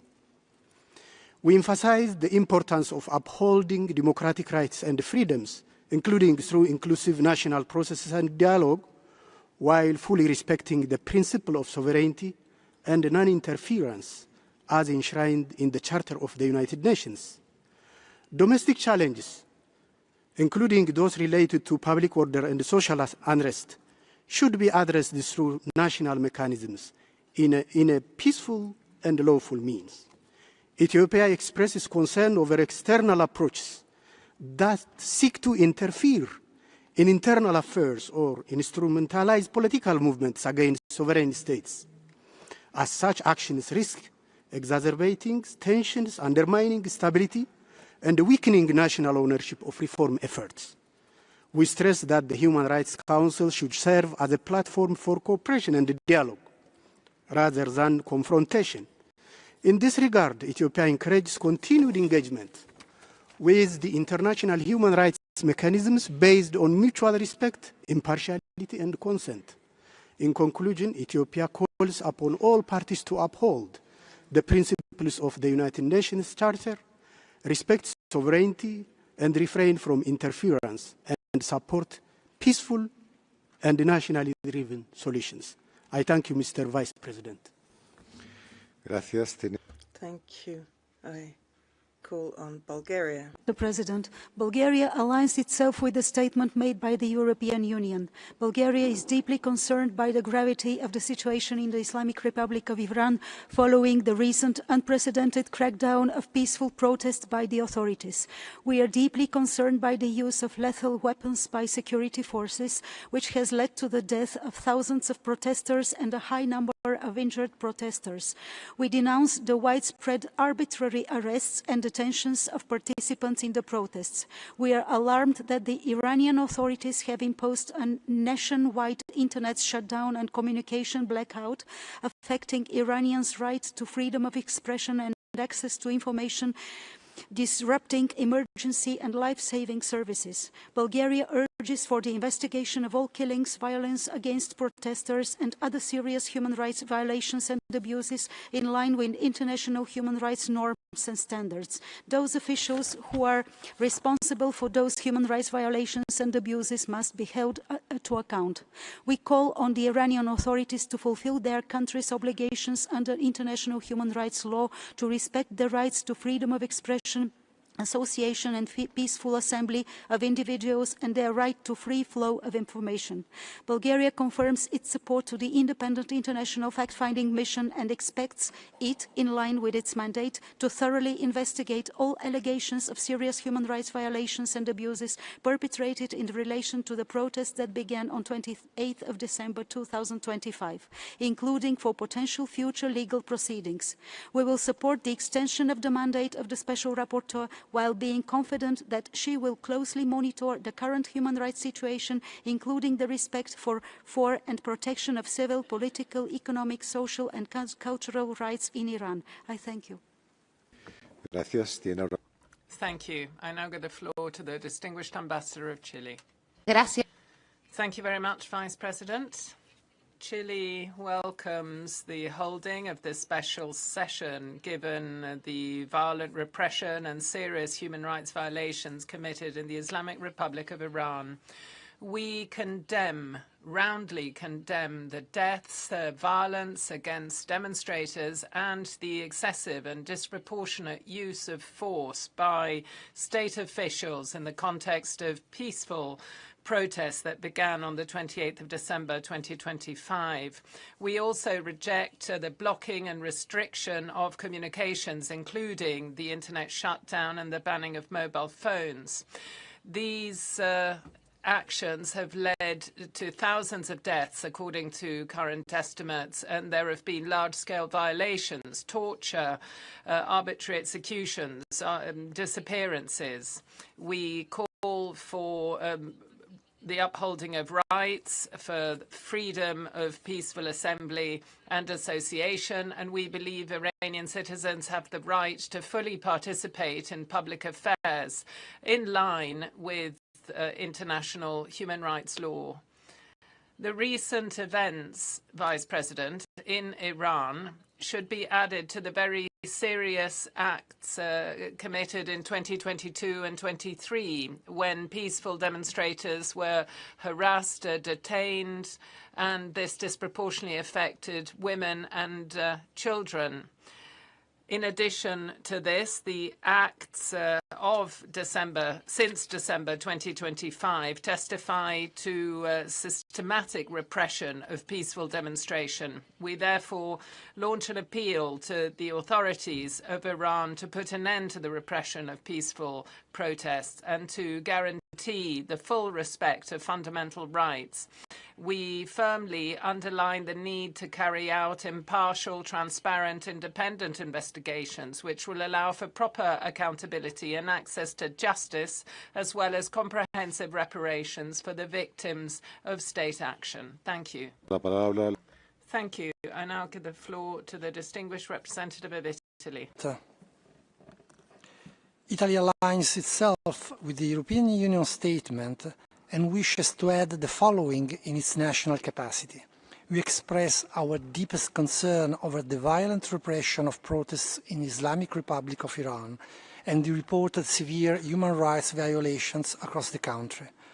We strongly condemn the excessive and lethal use of force by security forces against demonstrators who were legitimately exercising their fundamental rights to freedom of expression, associations, and peaceful assembly. Reports of thousands of deaths, widespread arbitrary arrests, and serious ill treatment of detainees are deeply alarming and unacceptable. Italy unequivocally condemns the indiscriminate use of the death penalty as a means to suppress protest and silence dissent. Public statements by Iranian judicial authorities suggesting expedited trials and the possible imposition of capital punishments against protesters constitute a grave violation of Iranians' international human rights obligations and a direct assault on human dignity. Italy reiterates its firm opposition to the death penalty at all times and in all circumstances and urges the Iranian authorities to halt immediately all executions as a first step towards a more general moratorium. We echo the call of the United Nations High Commissioners for Human Rights for an immediate end to violence and repressions, as well as for the full restoration of Internet and telecommunication services. Internet shutdowns undermine fundamental freedoms, hinder independent monitoring, and exacerbate the suffering of the population. Italy urges Iranian authorities to release all those arbitrarily detained and ensure accountability for human rights violations committed in the context of the repression. In this regard, Italy strongly supports the mandates of the Special Rapporteur in Iran and the fact-finding mission and calls on Iranian authorities to fully cooperate with those mechanisms and start an open and democratic dialogue with the protesters. Italy stands in solidarity with the Iranian people and their legitimate aspirations for freedom, dignity and justice. Thank you, Mr. Vice President. Gracias. Thank you. I give the floor to the distinguished representative of Ecuador, Ambassador of Ecuador. Vice President, Ecuador agreed with those who called for the holding of a special session on the worsening human rights situation in the Islamic Republic of Iran in the context of national protests, recognizing that we are faced with a situation which requires the attention of Council. The broad support for holding this session is a very clear signal that such situations must be discussed in the main United Nations body with competency in the field of human rights. My country expresses its deep concern and condemnation for the very serious events that have been reported in Iran since the 28th of December 2025, which have been reported by the Office of the High Commissioner and various special procedures. They testify to violence and repression exercised by state security forces against demonstrators, resulting in arbitrary detentions, people wounded, many thousands dead, including children. For these reasons, Ecuador rejects any act of violence against the civilian population and any measures which limit the exercise of human rights, including freedom of expression, of association, and of peaceful assembly. My delegation emphasizes the importance of ensuring that civil society, human rights defenders, journalists and communication media must have a safe working environment, and there must be safe and free access to the internet. Vice President, Ecuador restates the importance of respecting the principles and standards of international law enshrined in the UN Charter. And we call on the authorities of Iran, as others have, to undertake a genuine dialogue and constructive cooperation with the independent international fact-finding mission, the Special Rapporteur, and other UN bodies in order to reduce tension, bring about independent investigations, ensure accountability, and protect dignity of all persons. Thank you. Thank you. I now give the floor to the distinguished ambassador of the Dominican Republic. Thank you, Vice President. The Dominican Republic supports the holding of this special session of the Human Rights Council, and we share the concern of the international community when faced with the recent information on developments in the human rights situation in the Islamic Republic of Iran. It is up to this Council to heed situations that generate such global concern, particularly when there are allegations of excessive use of force, arbitrary detention and restrictions to fundamental freedoms in all contexts, particularly when there is protest. We take note of the reports submitted by the competent international bodies describing situations which violate the human rights of civilian population. These must be carefully and objectively analysed pursuant to international human rights standards and the mandate of this Council. We state once again that accountability, the respect of the rule of law and due process are essential to ensure effective protection of human rights and to strengthen the confidence and trust between the authorities and the population. We emphasize the importance of dialogue, technical cooperation and multilateralism in order to move towards sustainable solutions, making sure that there is space for constructive exchange, contributing trust and promoting gradual and lasting progress. We would therefore urge the Iranian authorities to strengthen their cooperation with international human rights mechanisms. We say once again that we are willing to support the efforts of Council in order to tackle this situation in a constructive manner and one which looks for specific solutions. Thank you. Thank you. I give the floor to the Ambassador of the Czech Republic. Mr. Vice President, we remain deeply concerned by the persistent repression of protests by the Iranian authorities against their armed population. Since late December 2025, people across Iran have peacefully expressed their legitimate aspirations for fundamental freedoms and improved living conditions. We are alarmed by the reports of numerous deaths and injuries among protesters. We strongly condemn the use of excessive and lethal force by security forces, as well as widespread arbitrary arrests, detention, intimidation, and judicial harassment. Such actions constitute serious violations of international human rights law, including the International Covenant on Civil and Political Rights, to which Iran is a state party. We call on the Iranian authorities to immediately cease all violent actions against peaceful protesters and to fully respect the rights to freedom of expression, peaceful assembly and association. All individuals detained solely for exercising these fundamental rights must be released without delay, and due process guarantees must be upheld in all cases. We urge Iran to ensure full, safe and unhindered access to information and communications, including by refraining from internet shutdowns. We call on the Iranian authorities to intensify surveillance and the ongoing persecution of lawyers, journalists, social media users and human rights defenders, both within Iran and through acts of repression abroad. We reiterate our principled opposition to the use of the death penalty in all circumstances and call on the Iranian authorities to stop the executions. We reaffirm our solidarity with the Iranian people and express our full support for civil society actors and human rights defenders who, despite severe pressure and significant risk, play a crucial role in documenting violations, promoting human rights, and sharing information with the international community.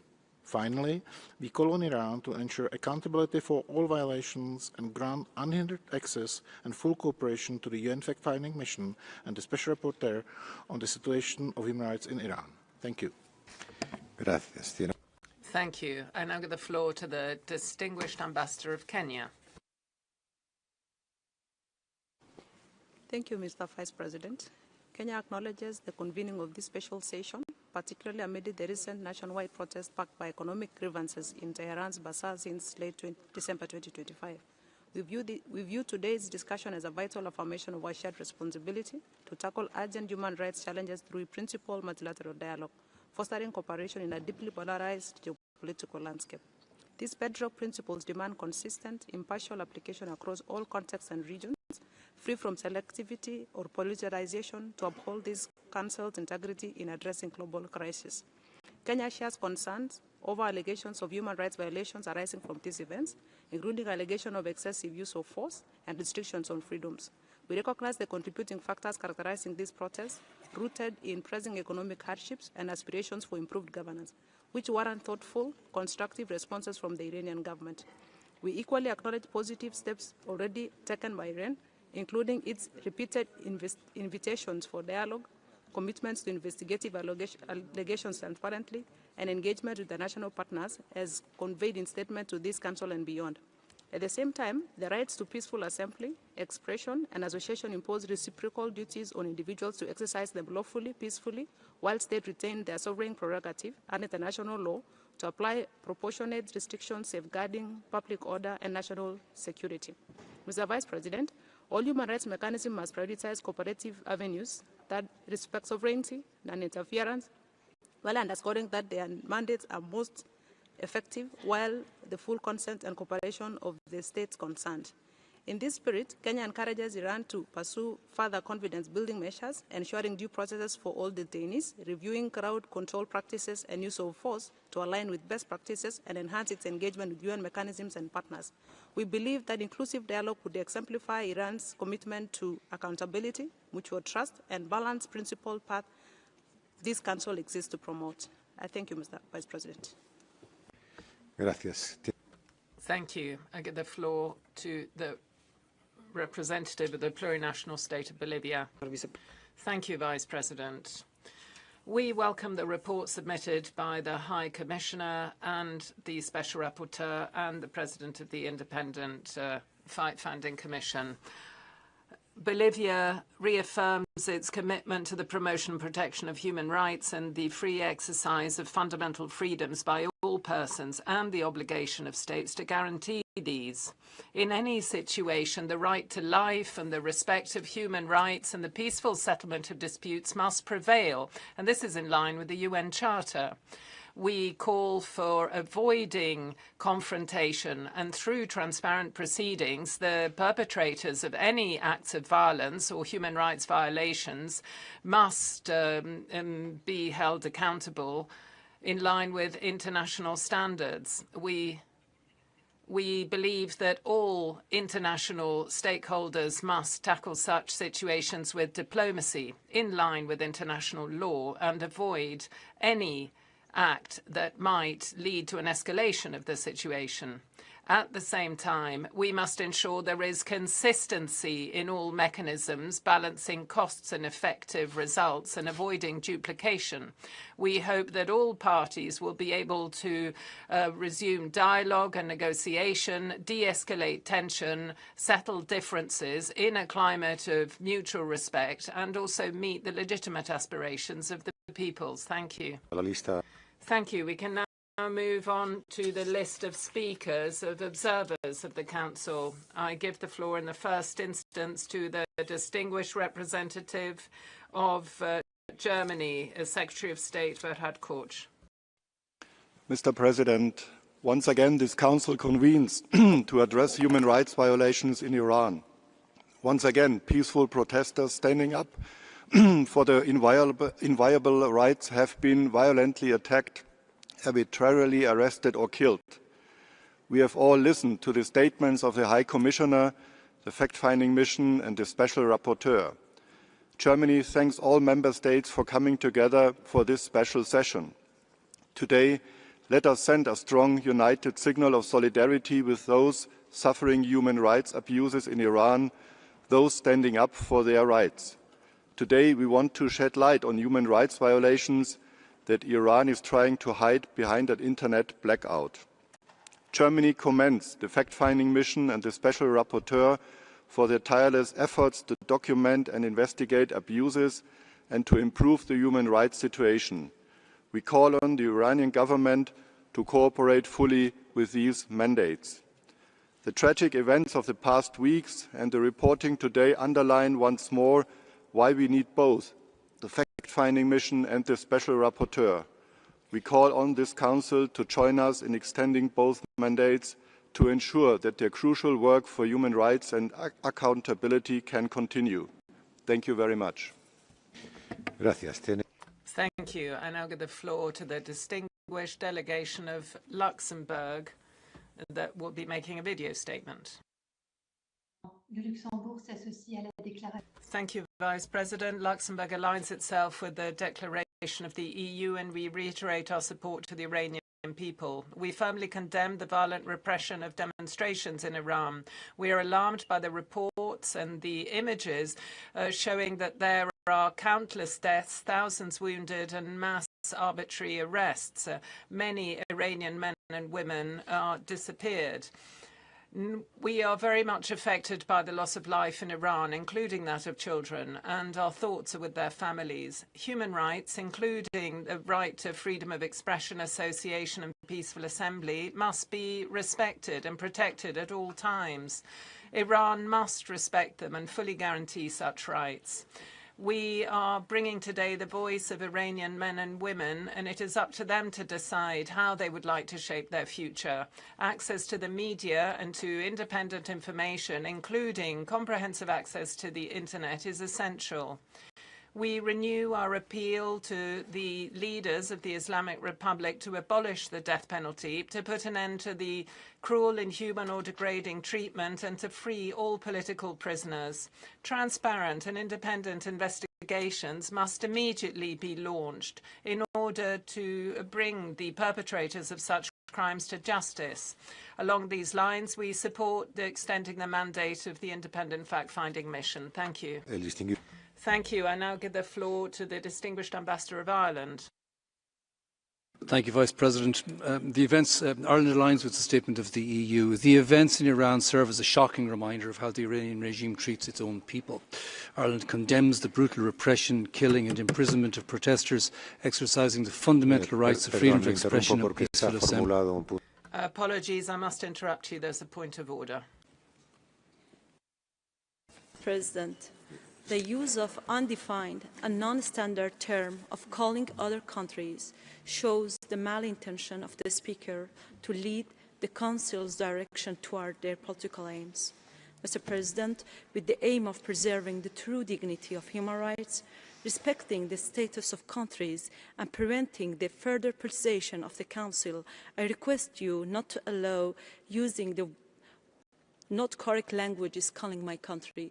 The name of my country is the Islamic Republic of Iran. Thank you very much. Thank you. I would remind all speakers of the need to use a standard language which is approved by the United Nations. So please do continue with your statement, Ireland. Thank you, Vice President. Thank you, Vice President. I'll continue. Ireland condemns the brutal repression, killing and imprisonment of protesters exercising the fundamental rights of freedom of expression and peaceful assembly. We reject the characterization of peaceful protesters as domestic terrorists, and we condemn recourse to the use of executions. Verified information is limited by the deliberate choice of the authorities of the Islamic Republic of Iran to prevent their actions being observed and reported. However, it is clear that massive human rights violations have occurred, including the killing of civilians and many instances of unprovoked and indiscriminate attacks against protesters using lethal force, including the use of automatic weapons. The freedom to seek, receive and impart information must be upheld as an undisputed right. The people of Iran must have full access to telephone and internet services. We call on the Islamic Republic of Iran to cease all violent actions against civilians, suspend executions, to restore communication services and to engage meaningfully with the concerns and demands expressed by so many people across the country. Ireland hopes that today's special session can ensure that events surrounding the protests and the overall human rights situation in the country can be clearly investigated and the perpetrators held accountable. The international community must hold the Islamic Republic of Iran to its obligations to protect and ensure the fundamental rights of its people. Thank you. Gracias, Tino. Thank you. And I give the floor to the distinguished representative of Ukraine.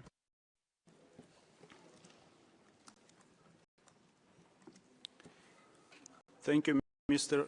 Vice President. Ukraine aligns itself with the statement delivered by the European Union.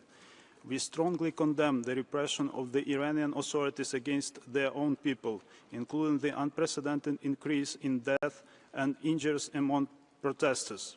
This is a gross violation of fundamental human rights and freedoms. We underline the crucial role of the FFMI and Special Rapporteur on documenting violations. We call on the Iranian authorities to abandon forceful methods, respect the rights of citizens to peaceful assembly and freedom of expression, and fulfill the legitimate demands of their own people. Violence against defenseless protesters must be stopped immediately.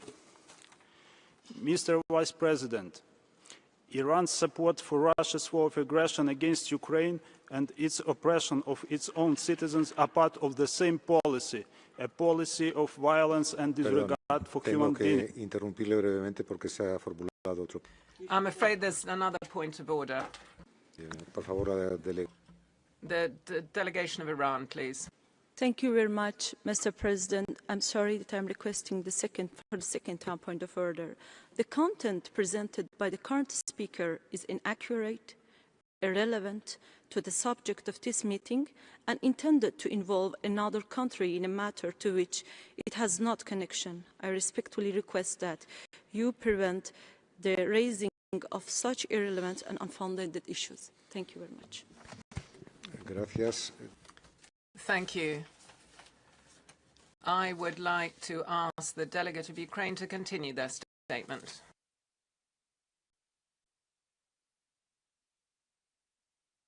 Thank you, Mr. Vice President. The Iranian people deserve to have their fundamental civic rights protected, including access to information and freedom of assembly. They deserve a normal life, free of fear, a life with freedom, safety and prosperity.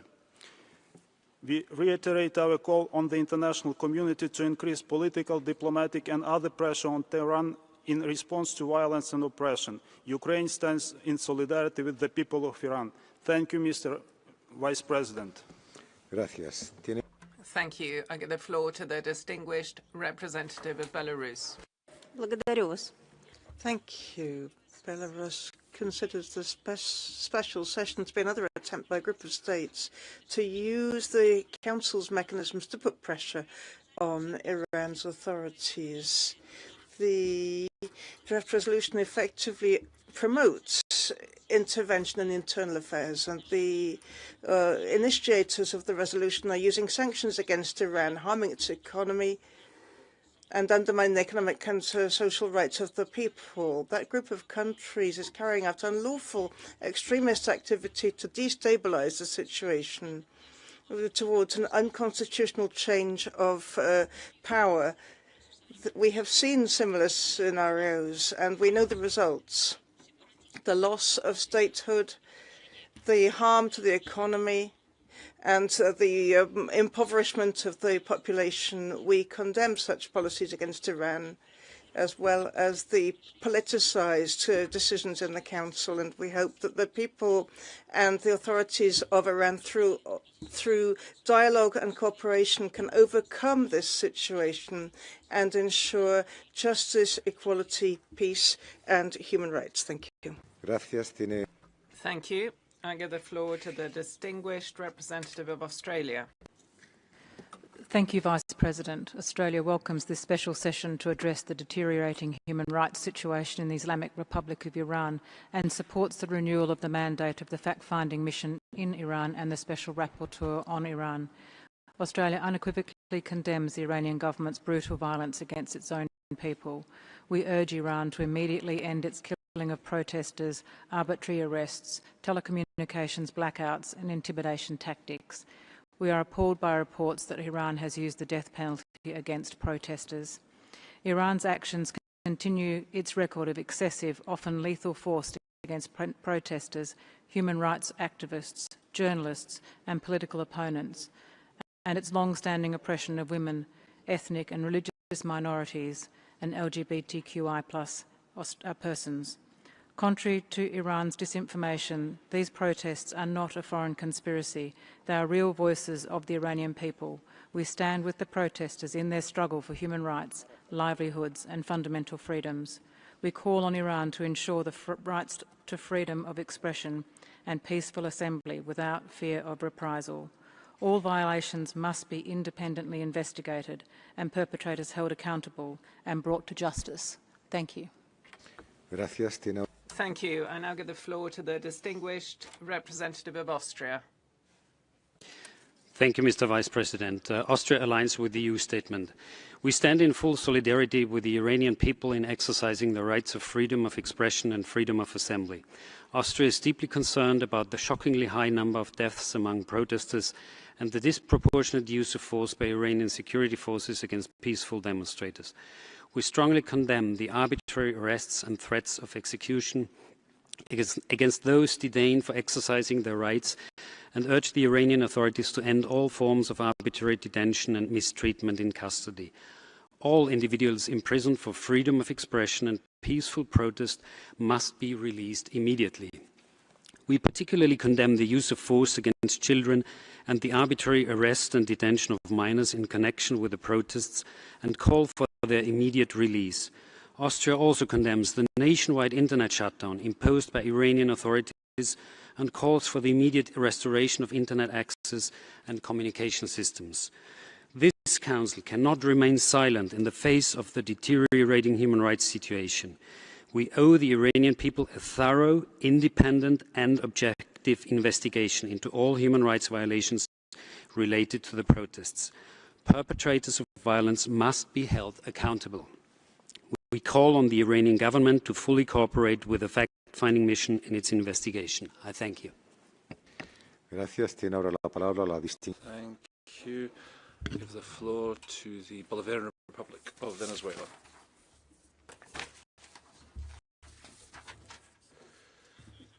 Thank you, Vice President. The Bolivarian Republic of Venezuela reaffirmed its solidarity with the people and government of the Islamic Republic of Iran, profoundly regretting the loss of human life following violent protests that were financed, armed, technologically supported and encouraged by foreign actors. Venezuela strenuously rejects selectivity, double standards and instrumentalization of human rights for geopolitical purposes and expresses its profound concern at the use of this Council as a tool of pressure against sovereign states. Self-determination of Iran should be respected. We regret that this special session has been convened on the basis of piecemeal narratives that intentionally ignore the causes and distort the reality of the facts. The external threats against the leaders of the legitimate government of Iran and against people victim of UCMs have been public, notorious and performative. The ultimate goal is to apply the deleterious policy of regime change to appropriate their natural resources. There's no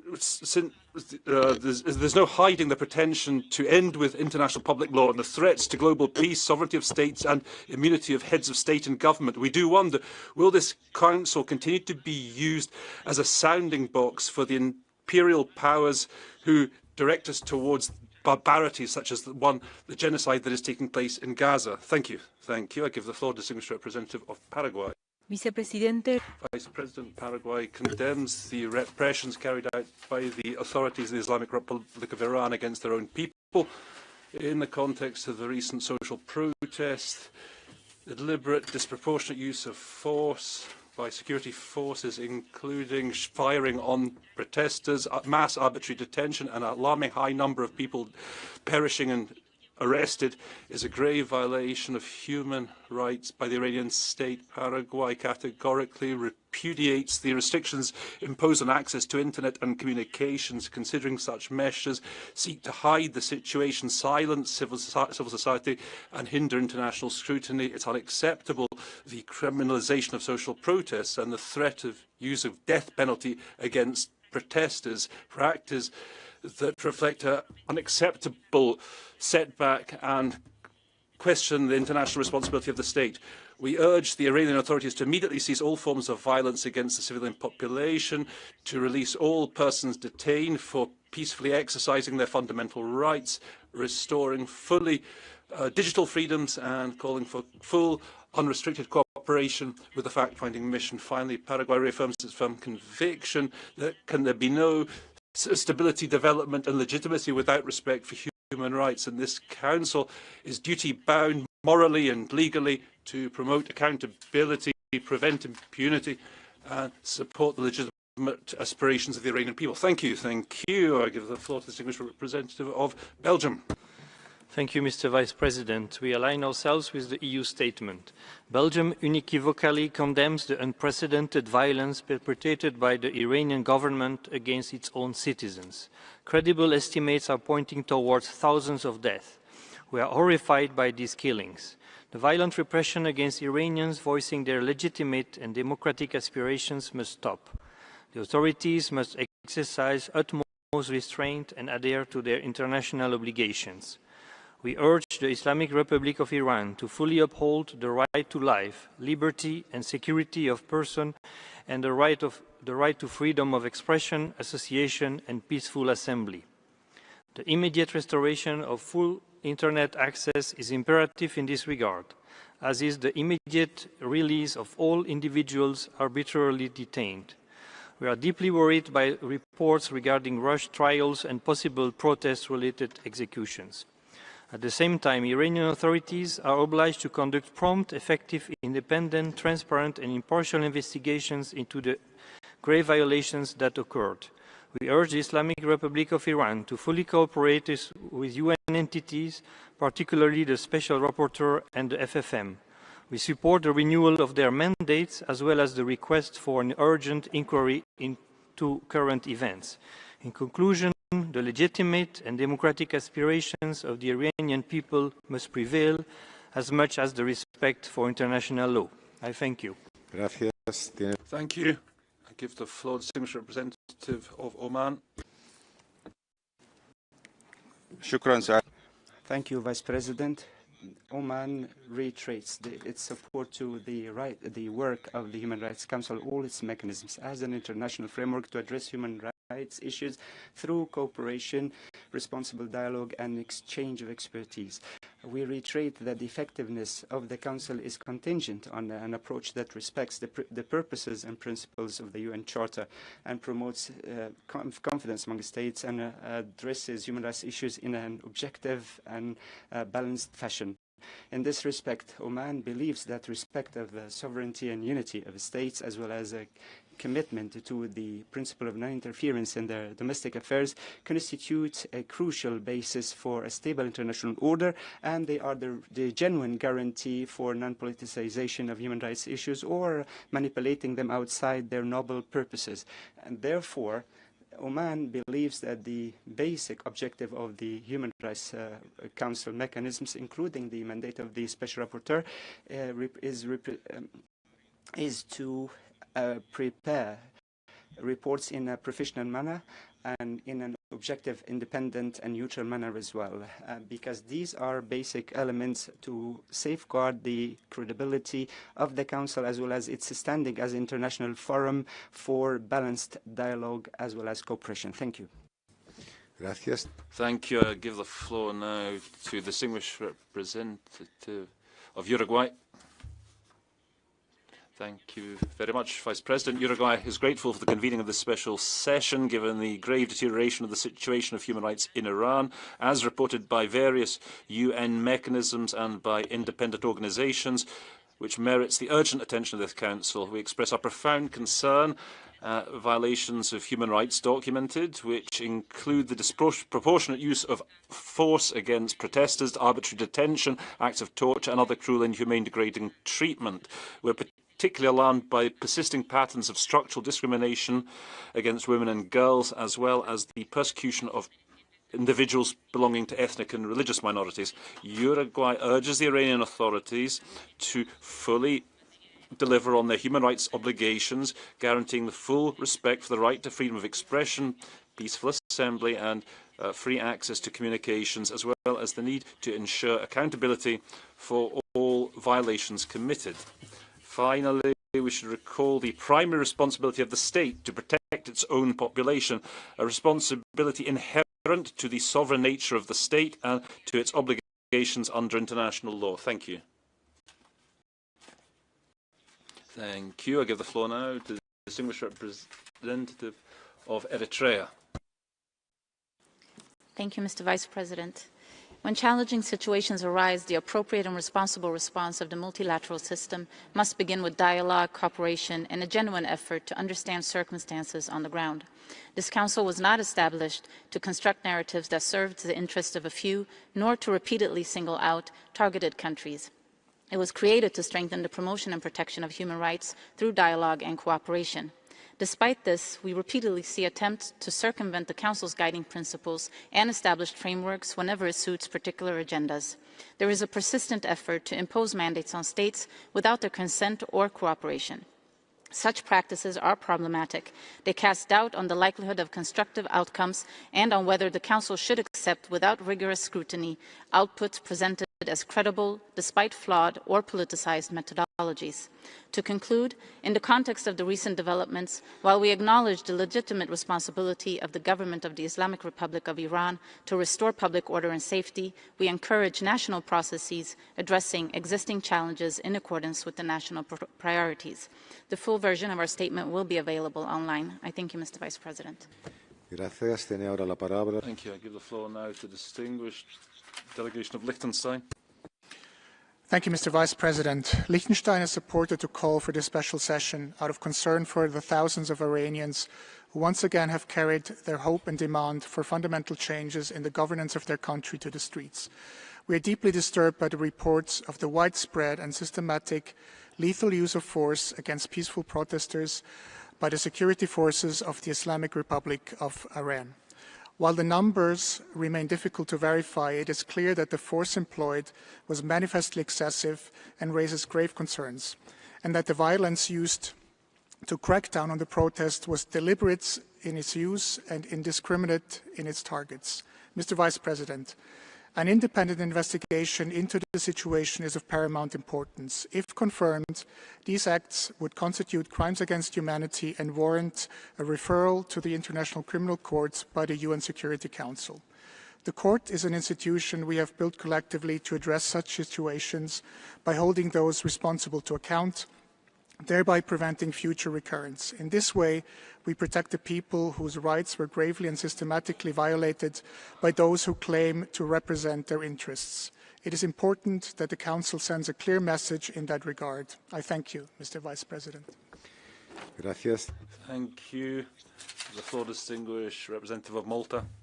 Thank you, Mr. Vice President. Malta aligns itself with the EU statement. We are gravely concerned by the reports on the human rights situation in the Islamic Republic of Iran, particularly the killing and injury of many Iranian people who were protesting in the streets. We join the High Commissioner in expressing our strongest concern over the designation of protesters as terrorists. Regardless of gender, belief or opinion, all people, including Iranians, have the right to protest and voice their opinions. These rights, among others, are fundamental human rights established by the UN Declaration of Human Rights, the ICCPR, and various other international documents to which the Islamic Republic of Iran is a state party.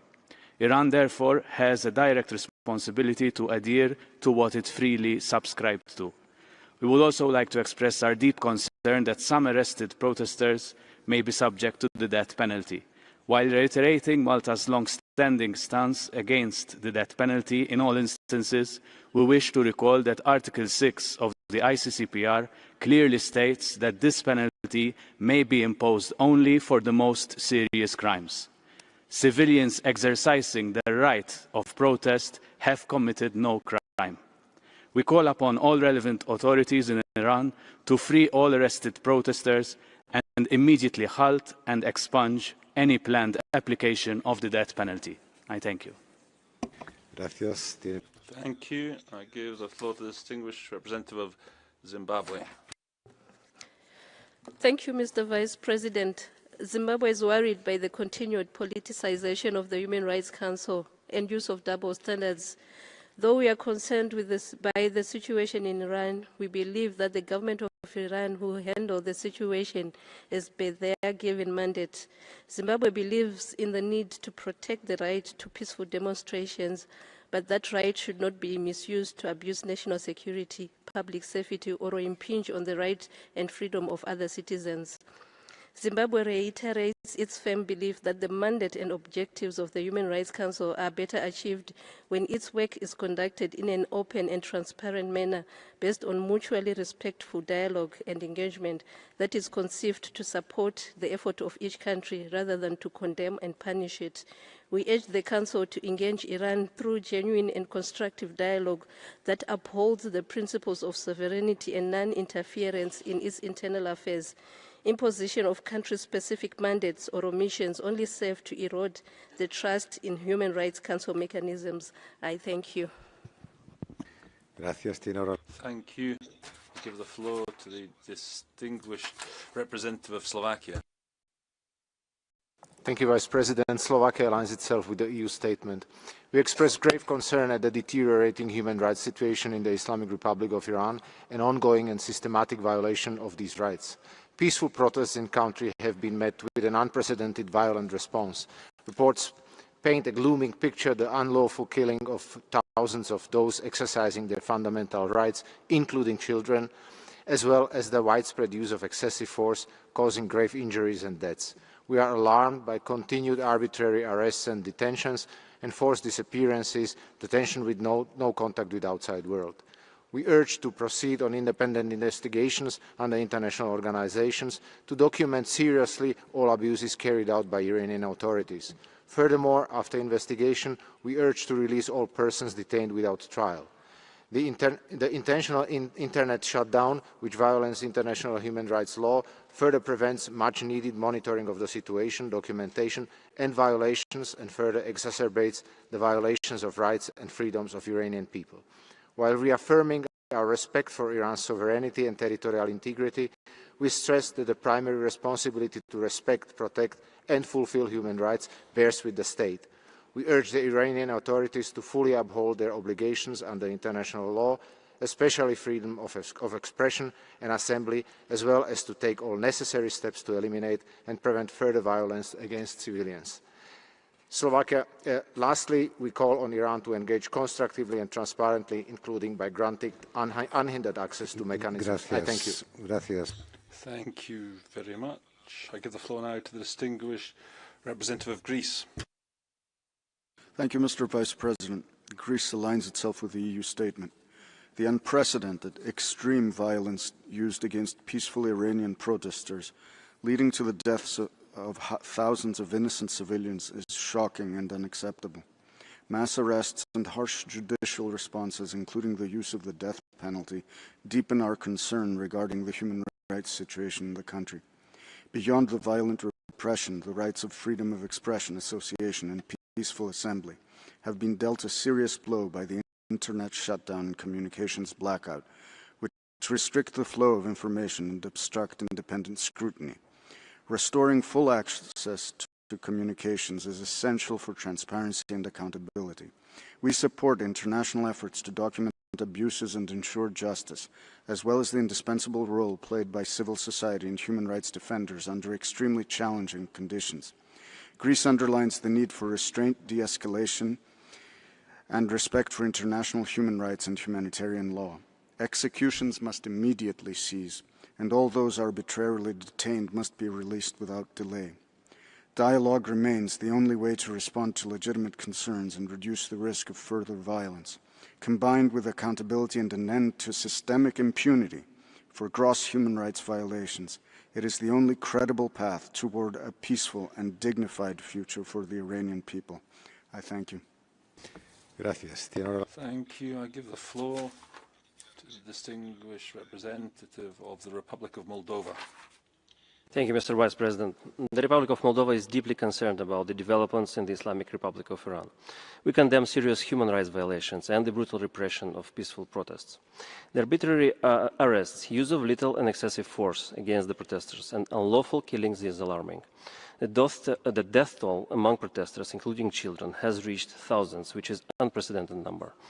We are also appalled by the high numbers of injured protesters. We reiterate our grave concern over the very high number of executions in Iran and urge the authorities to refrain from the use of the death penalty against those exercising their rights. We call for the release of all those arbitrarily arrested. We urge Iranian authorities to guarantee respect for the fundamental rights and freedoms of all individuals and to fully restore internet access throughout the country. All those responsible for human rights violations must answer for their actions. Mr. Vice President, we support the message of the High Commissioner. What we need to know is to bring light to what happens on the streets of Iran. As member of the core group, we believe that the work of the Special Rapporteur and the fact-finding mission is of paramount importance at this time. We therefore call on all members to support the resolution extending these mandates. I thank you. Gracias. Thank you. I give the floor to the distinguished representative of Montenegro. Mr. Vice President, Montenegro aligns itself with the EU statement. The brutal crackdown on peaceful protests by Iranian security forces is unacceptable. People across the country are legitimately demanding freedom, dignity and a better life. These voices must be heard, not silenced. We strongly condemn the excessive and lethal force used by authorities, resulting in thousands of deaths and arbitrary arrests, including children. Violence and intimidation are never legitimate responses to public grievances, and the labeling of peaceful protesters as security threats to justify brutality must end. Authorities must fully comply with their international human rights obligations, including respect for the rights to life, liberty and security, as well as the freedoms of expression, association and peaceful assembly. All individuals detained solely for exercising these rights must be released immediately. Reports of rash judicial proceedings and the threat of the death penalty are deeply alarming. Capital punishment should never be used to suppress dissent, and all execution must stop now. The prolonged disruption of the internet and communication services is a blatant violation of fundamental freedoms and must end to allow the documentation of abuses. Therefore, Montenegro calls for the renewal of the mandates of the fact-finding missions and the special rapporteur. We also stand firmly with civil society. Full cooperation with these mechanisms is essential to ensure accountability, address impunity, prevent further violations, and protect the rights of all Iranians. Thank you. Gracias. Tiene ahora la palabra la distinguida. Thank you. I give the floor to the distinguished representative of the Russian Federation. We are concerned by attempts by foreign powers to destabilize the situation in Iran. The current special session is a blatant confirmation of this. The initiators of the session ignore the gradual normalization of the situation in Iran following the riots and actions of disobedience inspired from abroad. It's paradoxical that the countries today accusing Tehran of excessive violence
concerned by the deteriorating human rights situation in Iran. We are profoundly disturbed by the escalation of violence and repression in Iran. We unequivocally condemn the brutal crackdown carried out by Iran's security forces in recent weeks, including the widespread killing and arbitrary arrest and detention of protesters and internet shutdowns. We call on the government of Iran to uphold its international human rights obligations, including Iranians' rights to peaceful process, freedom of expression, and access to information. New Zealand continues to be alarmed by the surge in executions over the last year, which include protesters and minors, and calls on Iran to establish a moratorium on the use of the death penalty. New Zealand supports the convening of this special session, as well as the renewal of the mandate of the Special Rapporteur and fact-finding mission. These are important tools to progress accountability for human rights violations in Iran. I thank you. Gracias. Tiene ahora la palabra. Thank you very much. I now recognise Argentina. Thank you very much, Vice President. Argentina supports the draft resolution concerning the serious and persistent deterioration of the human rights situation in the Islamic Republic of Iran, in particular the violent repression of peaceful protest, which are costing the lives of thousands of citizens. This Council must find a robust response to this. On the draft resolution, we believe it should not just be limited to SGBV, rather all forms of violence conducted by the state, interpreting the term gender in line with Article 7.3 of the Rome Statute, and we'd like that to be duly reflected. We urge the Islamic Republic of Iran to end immediately the violations, guaranteeing accountability and combating impunity, and as well as cooperating fully with this Council's mechanisms, including the International Fact-Finding Mission and the Special Rapporteur. President, a just government is one that protects its citizens. When a government turns on its own people, there is no sovereignty that can be used as a fig leaf excuse or reasonable arguments that can justify this level of violence. The violent action undertaken by the government demonstrates that they fear truth and as a result fear their people. On the other hand, the fantastic Irani people have demonstrated that they no longer fear their government and that they can kill thousands, but they cannot be cowed simply because they are inspired by a value that is far more powerful than the greatest army, and that is the defence of their own freedom. Thank you very much, Vice President. Thank you very much. I now recognise the distinguished representative of Korea, DPRK. Mr. Vice President, the delegation of the Democratic People's Republic of Korea does not support the holding of this special session and the practice of tabling a politically motivated resolution targeting a specific country. Any subversive activities of the external forces aimed at overthrowing the socio-political systems of sovereign states and interference in their internal affairs, including the use of force or the threat of use of force, constitute serious violations of the UN Charter and universally recognized norms of international law. Attempts to justify such actions under the pretext of human rights advocacy, particularly when they are aimed at regime change, are deemed unacceptable. The international community must remain vigilant against such destabilizing practices and raise their voices for justice. We reaffirm our principled commitment to the purposes and principles of the UN Charter, and we call upon the Human Rights Council to stand against politicization, selectivity, and double standards of human rights. I thank you. Gracias. Thank you. I give the floor now to the distinguished delegation of Portugal. Senhor Vice-Presidente, Portugal expresses its profound concern over the violent repression of peaceful microphone, please, for the speaker. Islamic Republic of Iran, which has already caused multiple casualties, and calls on the Iranian authorities to respect its obligations under international law. We underline our support for the Iranian people as they peacefully strive for justice, equality and freedom. Reports of arbitrary detentions, intimidation of demonstrators, journalists, civil society actors and human rights defenders, as well as widespread restrictions on internet access, are deeply alarming. We are concerned by reports indicating that detained protesters might be under increased risk of expedited trials, torture, use of capital punishment, and other serious violations of fair trial standards and of their right to life. Portugal calls on Iran to release all individuals detained solely for exercising their rights and reiterates its firm opposition to the death penalty. Portugal strongly supports the renewal of the mandates of the Special Rapporteur and of the FFM, which are essential for monetary reporting and, not least, accountability. We urge Iran to fully cooperate and provide them unhindered access. Portugal stands ready to support all efforts to address this urgent human rights situation and achieve tangible improvements on the ground. I thank you, Chairman. Gracias. Thank you. I give the floor to the distinguished representative of Burkina Faso. Vice President, Burkina Faso takes note of the holding of this special session, which is very concerning, both in terms of what's the timing and the context. This situation takes place in a situation marked by persistent pressure being exerted on the Islamic Republic of Iran and raises legitimate question marks as to instrumentalization of human rights for the purpose of the foreign policy and persistent practice of double standards within our organization.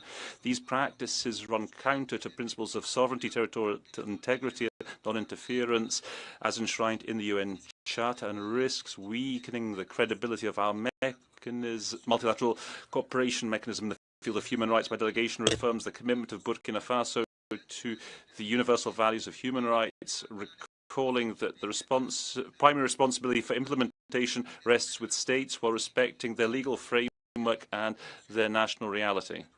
The right to peaceful protest that we recognize is an obligation of the state to preserve national security and stability when the grave violence places the country in danger. We call for cooperation and dialogue to be prioritized while strictly respecting principles of the UN Charter, abstaining from any approach based on coercion, selectivity, or politicization of human rights. Thank you. Gracias. Thank you. I give the floor to the distinguished representative of Sri Lanka.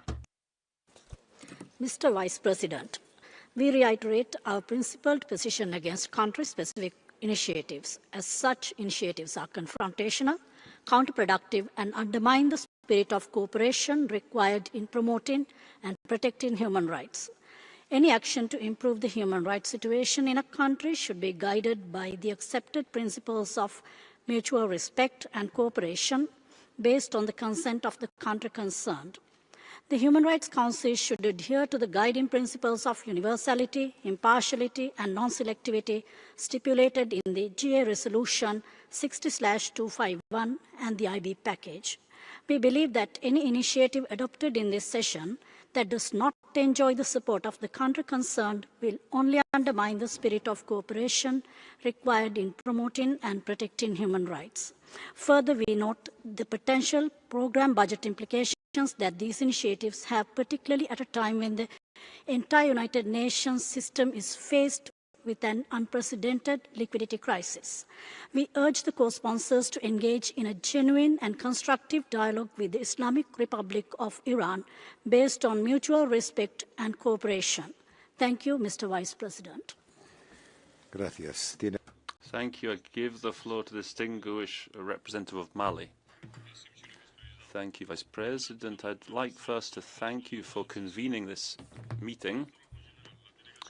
The delegation of Mali regrets that the issue of human rights, so important that they are, be instrumentalized for political purposes and exploited in order to weaken states. The Islamic Republic of Iran, since 2010, under the control of a fact-finding mission of this council, has seen a parallel mechanism imposed on it called a fact-finding mission. We recall in that regard that the consent of the state concerned is crucial for the success of any multilateral mechanism seeking to support governmental efforts. In terms of the events in Iran, which we're discussing, Mali reaffirms its support to the Iranian authorities with a view to restoring security throughout the country and to the Iranian population, the peace-loving, development-loving Iranian population. We condemn by principle imposition of sanctions or any other UCM. We reiterate our appeal so that issues of human rights be tackled in a framework of constructive dialogue in support to states and to populations concerned, instead of a politicized approach and that is maintained by certain states.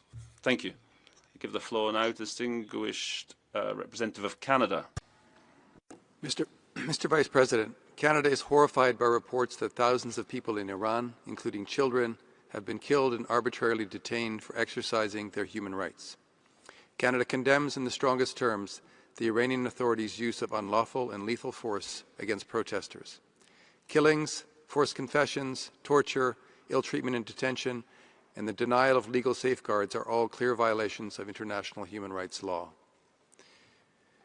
Internet shutdowns are another form of repression and an infringement on human rights. This recurring retaliation against dissent underscores an entrenched pattern of state violence and impunity. This abhorrent cycle of violence cannot continue. Canada will continue to work with partners to hold Iran to account through forums like this and through the continued imposition of sanctions in response to violations. Canada commends the people of Iran, including the brave journalists and human rights defenders, who continue to hold their ground, call for their rights to be respected, and voice their demands in the face of violence. Canada urges Iran to immediately end violence against protesters, halt executions, release those arbitrarily detained, and uphold the human rights of its population. We fully support continued investigations of Iran's human rights violations by the Special Rapporteur and the FFM on Iran.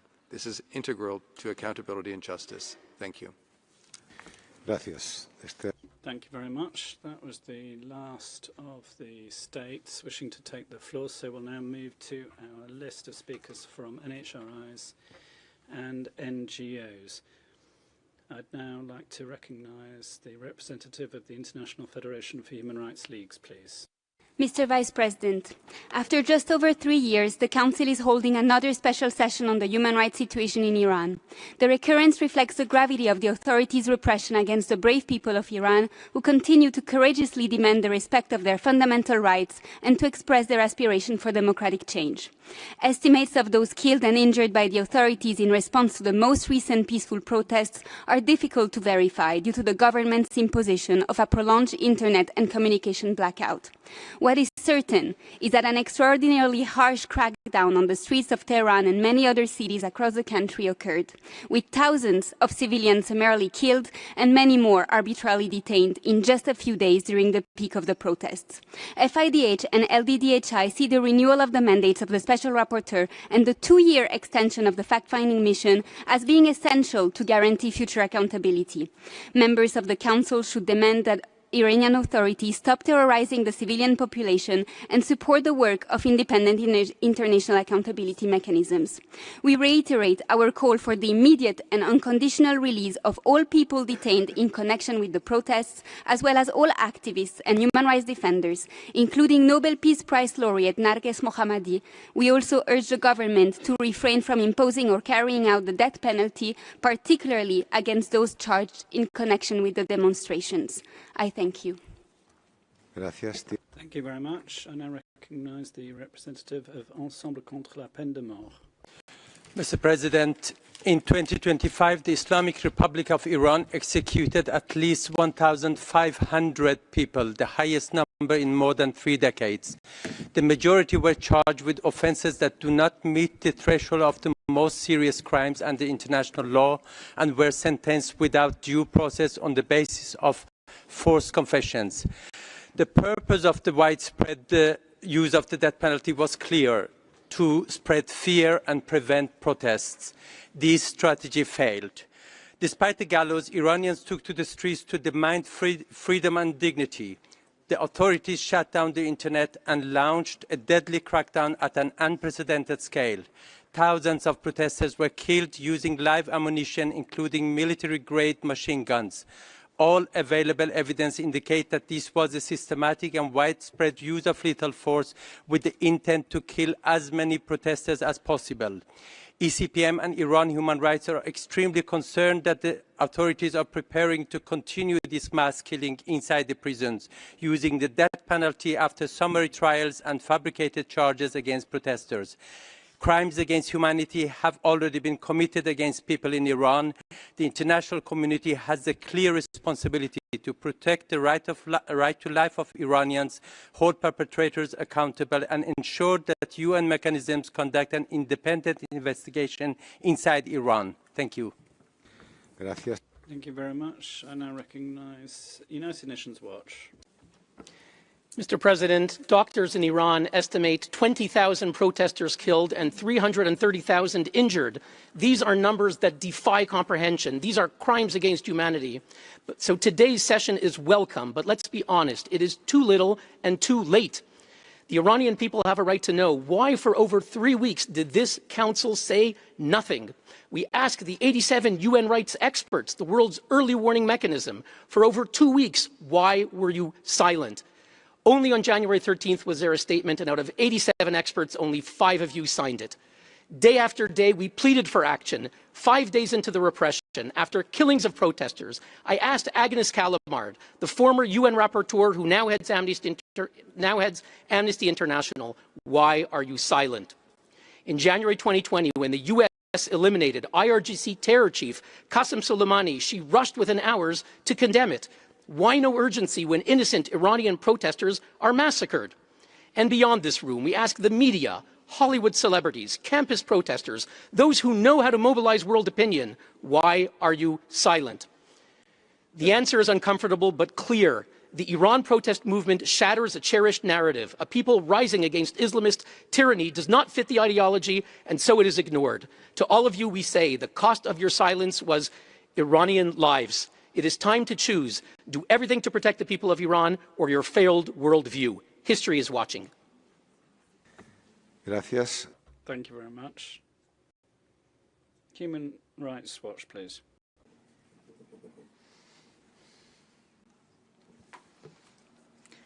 Mr. Vice President, Human Rights Watch delivers this statement at a devastating time for people in Iran, when security forces have carried out unprecedented mass killings of thousands of protesters and bystanders.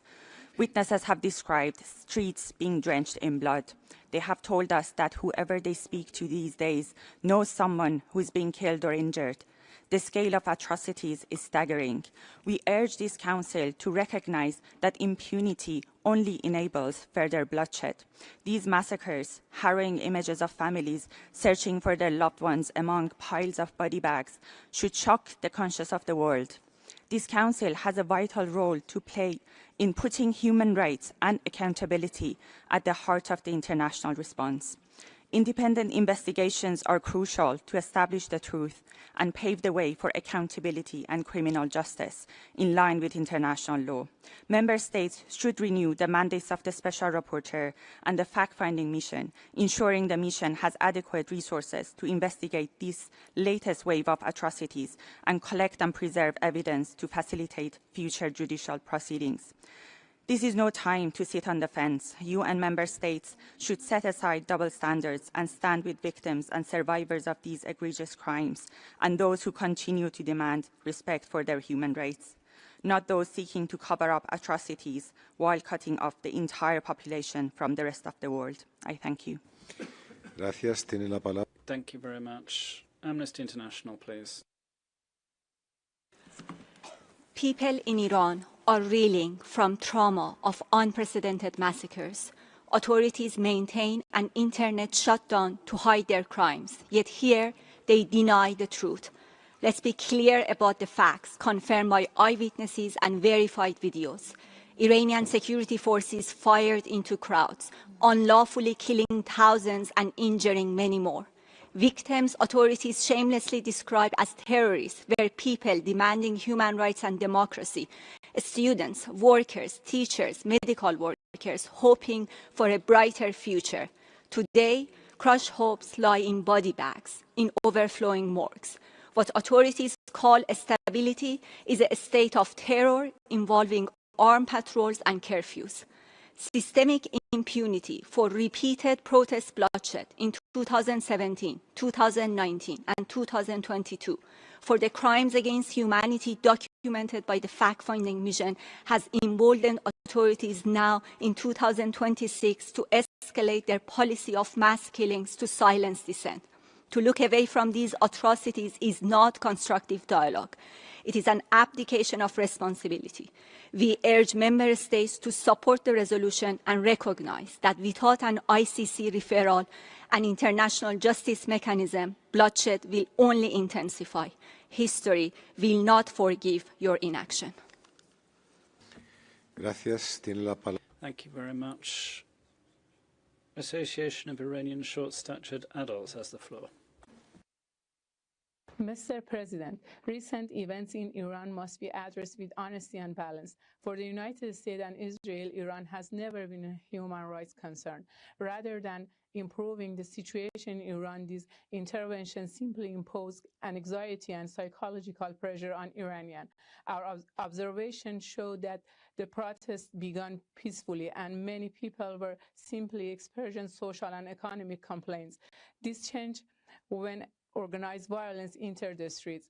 Armed groups carried out brutal attacks, setting fire, destroying public space, and killing both civilians and security personnel. Media reports and eyewitnesses have pointed to the presence of trained individuals operating among the crowds, some armed, others coordinating acts of sabotage and violence. Video evidence shows firearms being used indiscriminately, turning peacefully gathering into sense of cause and fear.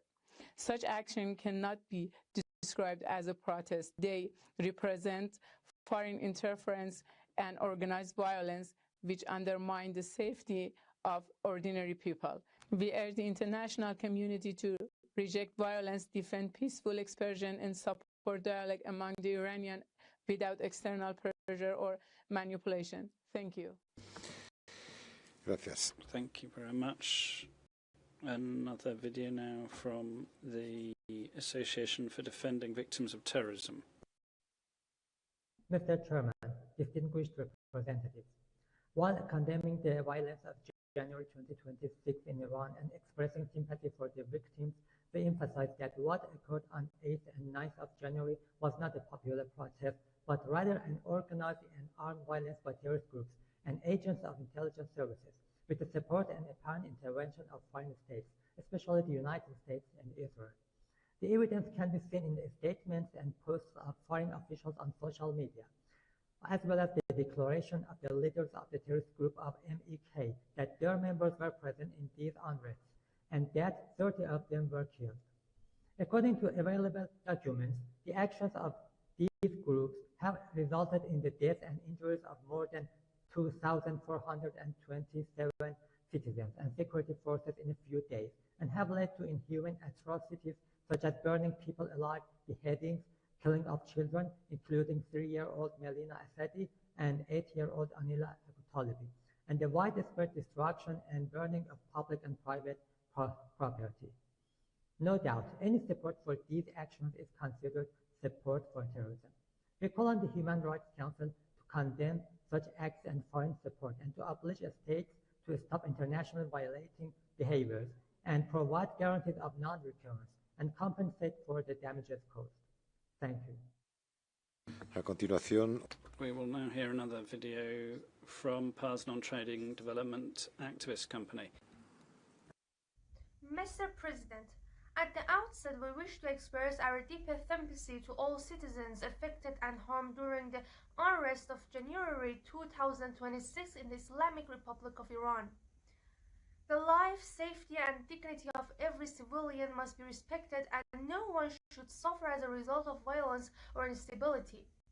We address this council with the gravest concern regarding the organized violence, terrorist attacks, and blatant foreign interference that accompanied these recent events.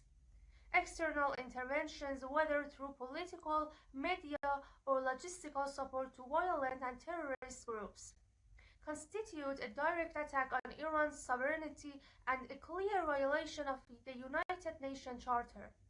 We call upon the HRC to unequivocally condemn all foreign interference and support for organized violence, affirm the right of the people to peaceful and lawful protest, hold accountable any actors seeking to destabilize Iran under the pretext of human rights or political freedom, national sovereignty, civilian security, and the right to lawful civil expression are non-negotiable principles and fundamental pillars of human rights, and no pretext can legitimize foreign interference or acts of violence.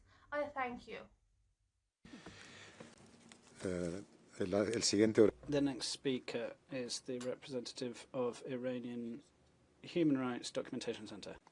Thank you, Mr. Vice President. On January 8 and 9, 2026, millions of Iranians took to the streets to voice their demand for freedom and a government that respects their basic rights. They were met with gunfire. Thousands have been killed. Many more have been blinded or sustained other grave injuries. Thousands have also been detained and are being subjected to torture as we speak. The full scope of what has happened will not be known for months. A little over 3 years ago, this council held a special session to address the Iranian government's grave human rights abuses committed in the course of the Woman Life Freedom protests. Despite the creation of the independent international fact-finding mission on Iran, the human rights situation in the country has significantly deteriorated. Given the internet shutdown that the Iranian government has imposed on the country, the international community must take swift action to stop further atrocities under this information blackout. The Iran Human Rights Documentation Center joins the call for the renewal of the mandate of the FFMI and urges that the mission is provided the resources it needs to carry out its duties. We also call on the international community to exert diplomatic pressure on the Iranian government to immediately halt the gross human rights abuses taking place in the country. The Iranian people have suffered tremendously. The international community must act now. Thank you. Gracias. Tiene la palabra. Thank you very much. I now pass the floor to the Institute for Protection of Women's Rights. Bismillahirrahmanirrahim. Monsieur le Vice-Président, l'Institut pour la protection. Vice President, the Institute for Women's Rights would like to call the Council's attention to the terrible events which are taking place in Iran, through which the fundamental rights of citizens have been gravely violated by terrorist acts. In January 2026, protests by certain professional bodies begun by legitimate financial and economic claims have been derailed and deliberately distorted into violent events which have been sown through by terrorist groups. There have been hybrid campaigns, both digital and on the ground, in order to derail these. There have been firefighters, banks, mosques, and private property owners that have been caught up in this. Members, distinguished delegates, as a representative of Iranian civil society, we would like to respectfully call on member states to found their positions on reliable, impartial and credible sources, and to clearly distinguish between peaceful protests and terrorist acts, and to condemn all forms of extremist violence which are being carried out against the lives and property of Iranian people by terrorists and mercenaries. We would like to ask for the explicit condemnation of all interference in the domestic affairs of Iran and all threats against the rights of the Iranian people to self-determination. Thank you. Thank you. We will now hear another video from the coordination of Association des Particuliers pour la Liberté de Conscience. We are deeply concerned about the deteriorating human rights situation in Iran, particularly regarding religious freedom and the persecution of religious minorities. Following recent demonstrations, Iran has unleashed violent repression. Witnesses report over 12,000 deaths, with telecommunication blocked to silence testimony. Victims include teenagers shot in the street and hospitals overwhelmed with casualties. Religious minorities face systematic persecution. The Ministry of Intelligence arrested over 50 Christians on fabricated espionage charges. 8 Baha'i women received nearly 39-year imprisonment merely for promoting their faith. 35 Jewish citizens were arrested for alleged ties to Israel based solely on decades-old travel or social media activity. The coordinated crackdown constitutes crimes against humanity under international law. We urge the Council to establish accountability mechanisms and take concrete action. We remain committed to supporting these persecuted communities. I thank you. Escucharemos ahora. We will now hear from Yamak Karen Tebsonati Vasalamati Iranian on video, please. President, we stand firmly in defense of the right to peaceful assembly and freedom of expression. At the same time, we reject any attempt to erase the line between legitimate civil discourse and foreign instigated violence and terror. As confirmed by high-ranking officials from the United States and Israel, recent events were deliberately manipulated to transform peaceful protest into armed insurgency. After failing to defeat Iranian nation through external aggression, these actors shifted to a strategy of internal destabilization. Separatist groups supported by foreign intelligence used military weapons to kill civilians and police without distinction. These terrorists deliberately burned public and private property, seeking to undermine national morale and spread chaos. Foreign interference and the support of external media outlets have never served the interests of the Iranian people. On the contrary, such actions only heighten tensions, generate widespread anxiety, and undermine the psychological well-being of society. We urge the Council to end its double standards. How can the defenders be judged, while those who planned, armed, and enabled this violence remain ignored? We urge the Council to conduct a comprehensive investigation, including into the responsibility of foreign states that arm and finance terrorists in violation of the fundamental human rights of the Iranian people. I thank you. We will now hear another video from Mavaran Hamyari. Dear President, Excellencies, I speak on behalf of Chatra to condemn the organized violence that resulted in the deprivation of the Iranian people's right to peaceful protest. Legitimate civic demands arising from economic pressures caused by unilateral sanctions and the reactivation of the snapback mechanism were distorted by the entry of organized terrorist groups, transforming civic space into an environment of insecurity and human loss. In this context, alongside the loss of human life, the right to peaceful assembly, protected under both domestic and international law, was seriously undermined. While violence, incitement, and terrorist acts are never protected under human rights law, we condemn the loss of life among ordinary civilians and among those responsible for maintaining public safety as a result of terrorist violence, and emphasize that human rights are indivisible and that the right to life applies to all. In closing, international and civil society institutions are expected in their assessments to maintain a clear and principled distinction between legitimate peaceful protest and organized violence. Human rights are not strengthened through reports that lack sufficient evidentiary basis or meaningful connection to social realities, and the protection of human rights require avoiding their instrumentalizations. I thank you. Escucharemos ahora otro vídeo. We will now hear another video from Article 19, the International Centre Against Censorship. As this council meets for a special session, the people of Iran remain in darkness under a near-total communications blackout, deliberately imposed by the regime to conceal a massacre of its own people. Article 19 urges the international community to take urgent measures to ensure accountability for repeated crimes under international law.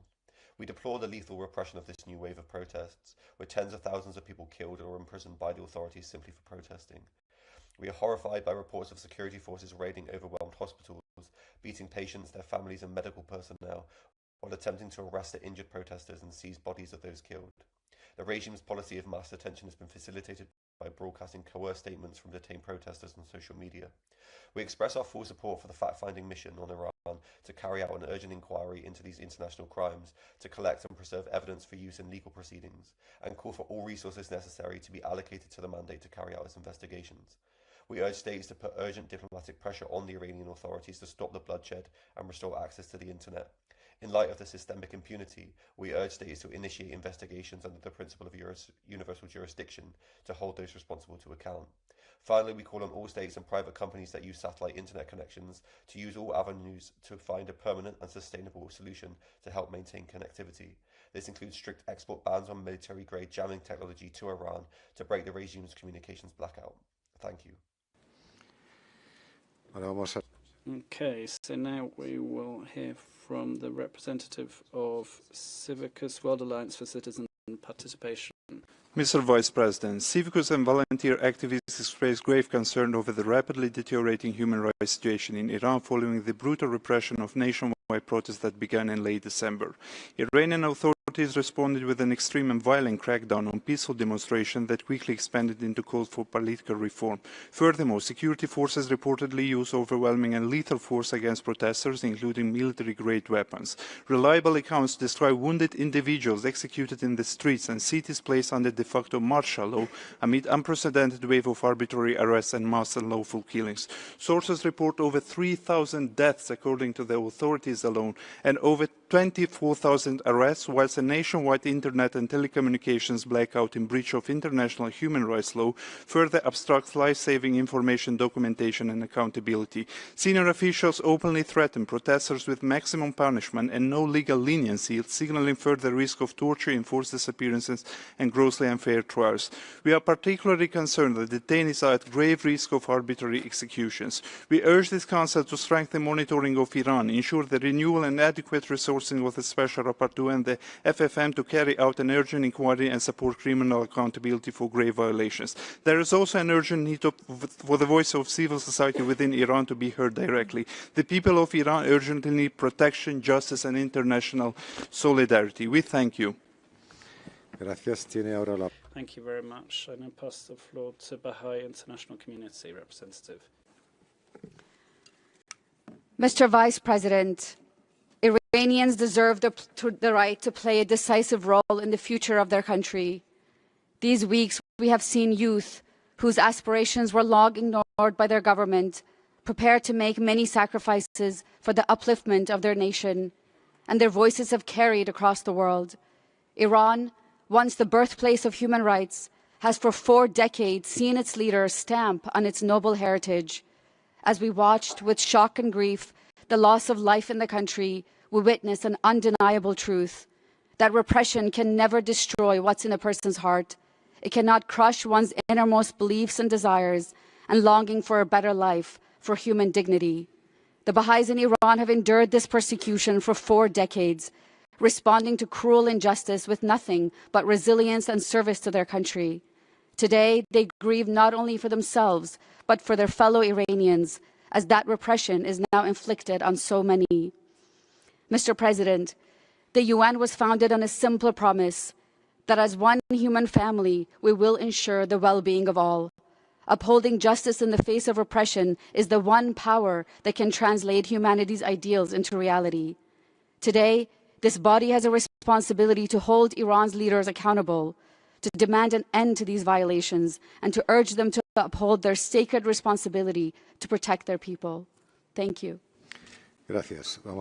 Thank you very much. We're now going to have another video from the Organization for Defending Victims of Violence. In recent weeks, protests in Iran began peacefully among some people and business owners, driven by economic hardship and currency instability from sanctions, but quickly escalated into organized violence and terrorist acts, with US and Israeli officials acknowledging intelligence involvement and destabilization efforts. Our society is under the threat of terrorism.